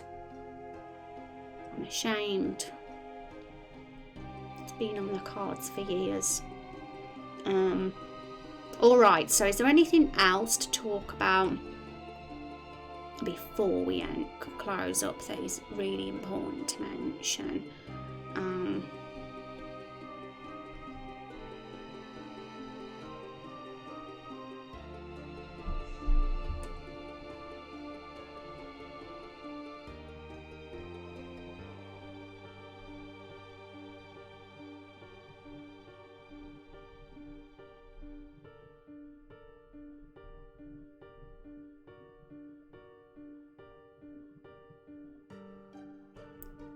I've got a list. There's some story thoughts that could work for her, but we might have to talk about them another time.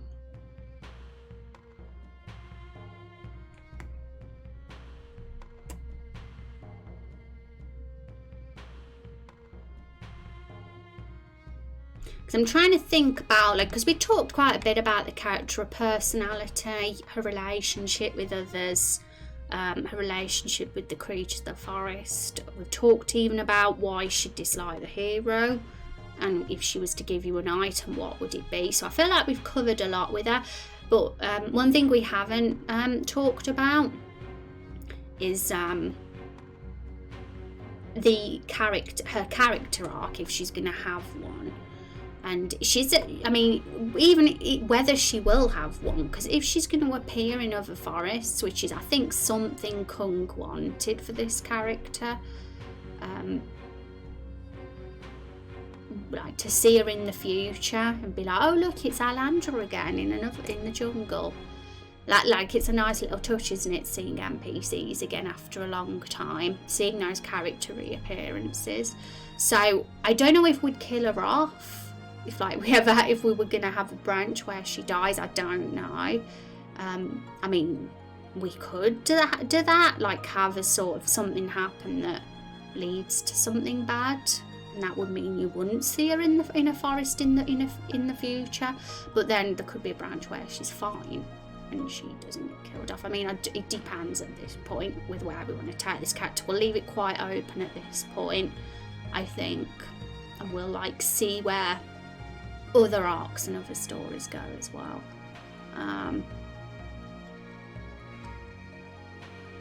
But yes, we can think about, we can talk more about that next time. So we got other NPCs to talk about as well. We've got these ones here. So there's a few. We only talked about Alandra, and we got 3 others. And we've got Sexton's character to talk about too. So there's a lot to discuss. So this is why I say we're going to be here till the end of the year doing this, folks. Because what's important to me is that we have a really strong, organised story. And really well planned and well thought out before we even think about doing any of the dialogue and the scenes. There's no way I'm even going to begin anything like that until we're confident with the early outline and the foundation and structure of all this. So what am I going to be doing next week then? Because I'll remind you again, folks, I'm having the week off next week, so you're not going to see me. So thanks for hanging out with me today, because it's been fun. You're not going to see me for a week, so it's been good to hang out. I'm going to be getting everything super organised, because right now we're a bit of a mess. Everything's all over the place. There's a lot of ideas you guys have said that aren't on our sheets yet, and I want to get super detailed with all our sheets here, make sure everything's in. I want to do this sort of thing, what we did for this War Between Humans and Reptiles sheet, with all these boxes here with your names in here, chat. I want to do the same thing for other stuff we've been talking about, so like this. And what I'm also going to just be doing a bit of game dev work as well off stream next week, because I really do need to catch up, otherwise we're not going to get the first playable build out in time. So I think having a week off is going to be valuable. Thanks for streaming, yay. We should do a raid. Who wants to do a raid?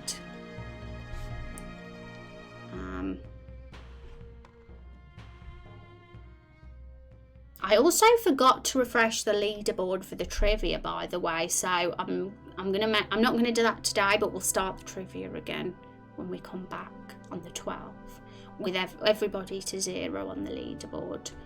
I think it's probably super simple to reset it, but I can't remember what the command is right now, so we'll do that next time. Thank you for the stream, you're welcome. And yeah, I like the idea of her showing up in each forest and teaching the player what's special about it. Yeah, and having like a relationship with the different creatures of the forest, because let's not forget that Everbloom forest creatures are going to be different to the ones in the jungle and the ones in the taiga zone. There's going to be different like woodland types, so it's kind of a nice touch to see her with the different ones. And just seeing that NPC, that familiar NPC make a reappearance. So I'm not sure if we will have like a sort of linear character arc for her, if we're going to do anything dramatic like kill her off or anything like that that's going to change the character's outcome so that she couldn't show up. I mean, it all depends on what everybody seems to be liking, what seems to be the most preferred. And it's cool that you guys liked the idea for you know, having the choice between Finch and Naomi, the herbalist and the diplomat, for main quest 3 as well, for who joins the party. I think that's quite exciting, having that choice personally, and having things play out a little bit differently depending on which party member you do choose. Alright, so I'm looking at who's online now.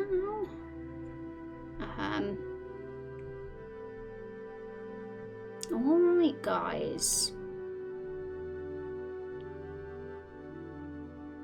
so Vagabond Dog I see today is doing a Steam giveaway for his 6-month celebration, so I think I should take you guys over there, see what's going on there, because it looks like there's a party happening and you guys can get in on those giveaways as well while I'm having my dinner. Okay, so at what point do you actually have 4 characters episode 2? Well, that's the question. So before we head over to Vagabond, I'll just answer that one for you. So as you can see here, we got the hero, that's 1. We've got Rose, that's 2. And then main quest 3, before we go in the cave, we get the choice out of these 2 ladies, so that's 3. at that point. And then it's a question mark, because we know that I would like Zexian's character to be part of the story, at some point between coming out of the caves and episode 1 Endgame. We don't know just yet how he's going to join, because we haven't really thought of his character arc, and then I don't know if Zexian got something specific in mind, or if you guys have. So that's something to consider, how he can really naturally be integrated into the story, so that he can join the party and it feel natural, because I feel like he'd be a good addition for that 4th party member. And so yes, that would make us 4 if Zexian is somebody that has to be there and he isn't optional. It's a question mark whether he's optional or has to be there right now. Depends. And as for Rex's character, he's optional, so you know, it all depends on whether you've sympathised with the reptiles or not, whether he joins. So if Zexian is somebody who always joins no matter what, we would have 4. Unless you got the Rex extra, then you'd have 5. And that would give you the party picker tool at that point, if you did get the Rex optional character. If not, then you'd only have the 4. If Zexian is somebody that joins no matter what, that's something we still have to decide. So it's either 3 or 4 characters with 2 potential optional ones, or 1 potential optional one. So we'll see. Whatever works out best in regards to Zexian's character, because I feel we definitely do need that extra character. We need that 4th one, I think. That's kind of how I'm thinking. I have to look over his sheet again, yeah, for sure. And I know I've got him down as a summoner, because I'm pretty sure, yeah, that was what he wanted, but I don't know whether he had a change of heart and wanted to be an occultist. So that's something that's open as well, whether he's going to be a summoner or a cultist. So it's either or right now. But I think if we use our brains, we can think of a good way. Because right now, episode 1's story in regards with what happens after the caves is a big blank. What we do know is that there's going to be a battle where you have to pit reptiles or humans, and everything's going to go down at the end, but there might be stuff that happens in between leaving the caves and that battle that we haven't thought of yet. So that gap could work. I mean, I don't want to add any fluff. I don't want unnecessary fluff, because we don't want to have an unnecessary bloat really in a story with multiple paths, because it would discourage multiple playthroughs if the main story was way too bloated, right? So, you know, only it's something that's like really gonna like juicy for the plot do we want to have after the cave sequence really, before we begin the battle, if we were going to have anything. So is there a way to be neutral in that battle? Nope, because having that 3rd option is just a little bit, I feel like it's the easy way out, and it's a bit, I like to make the player have that hard choice rather than just be like, yeah, you know, we're going to make it easy for you where you can be friends with both, sort of thing. Because it's going to be, even though there's only the 2 solid outcomes of who's going to be populating Lightfall, reptiles or humans by the end of episode 1, there's so many little bits and variables that will make both endings different, such as if you kept the fruits alive or not. You know, something could happen. If you kept the fruits alive, they could come back and declare war against whoever's living in Lakefall, even if it is the reptiles. But if you killed them, then they'll live in peace. You know, that for a start, that variable could change things drastically. So you know, there's a lot going on, and we'll see. Okay, so I'm going to send us over to Vagabond now, and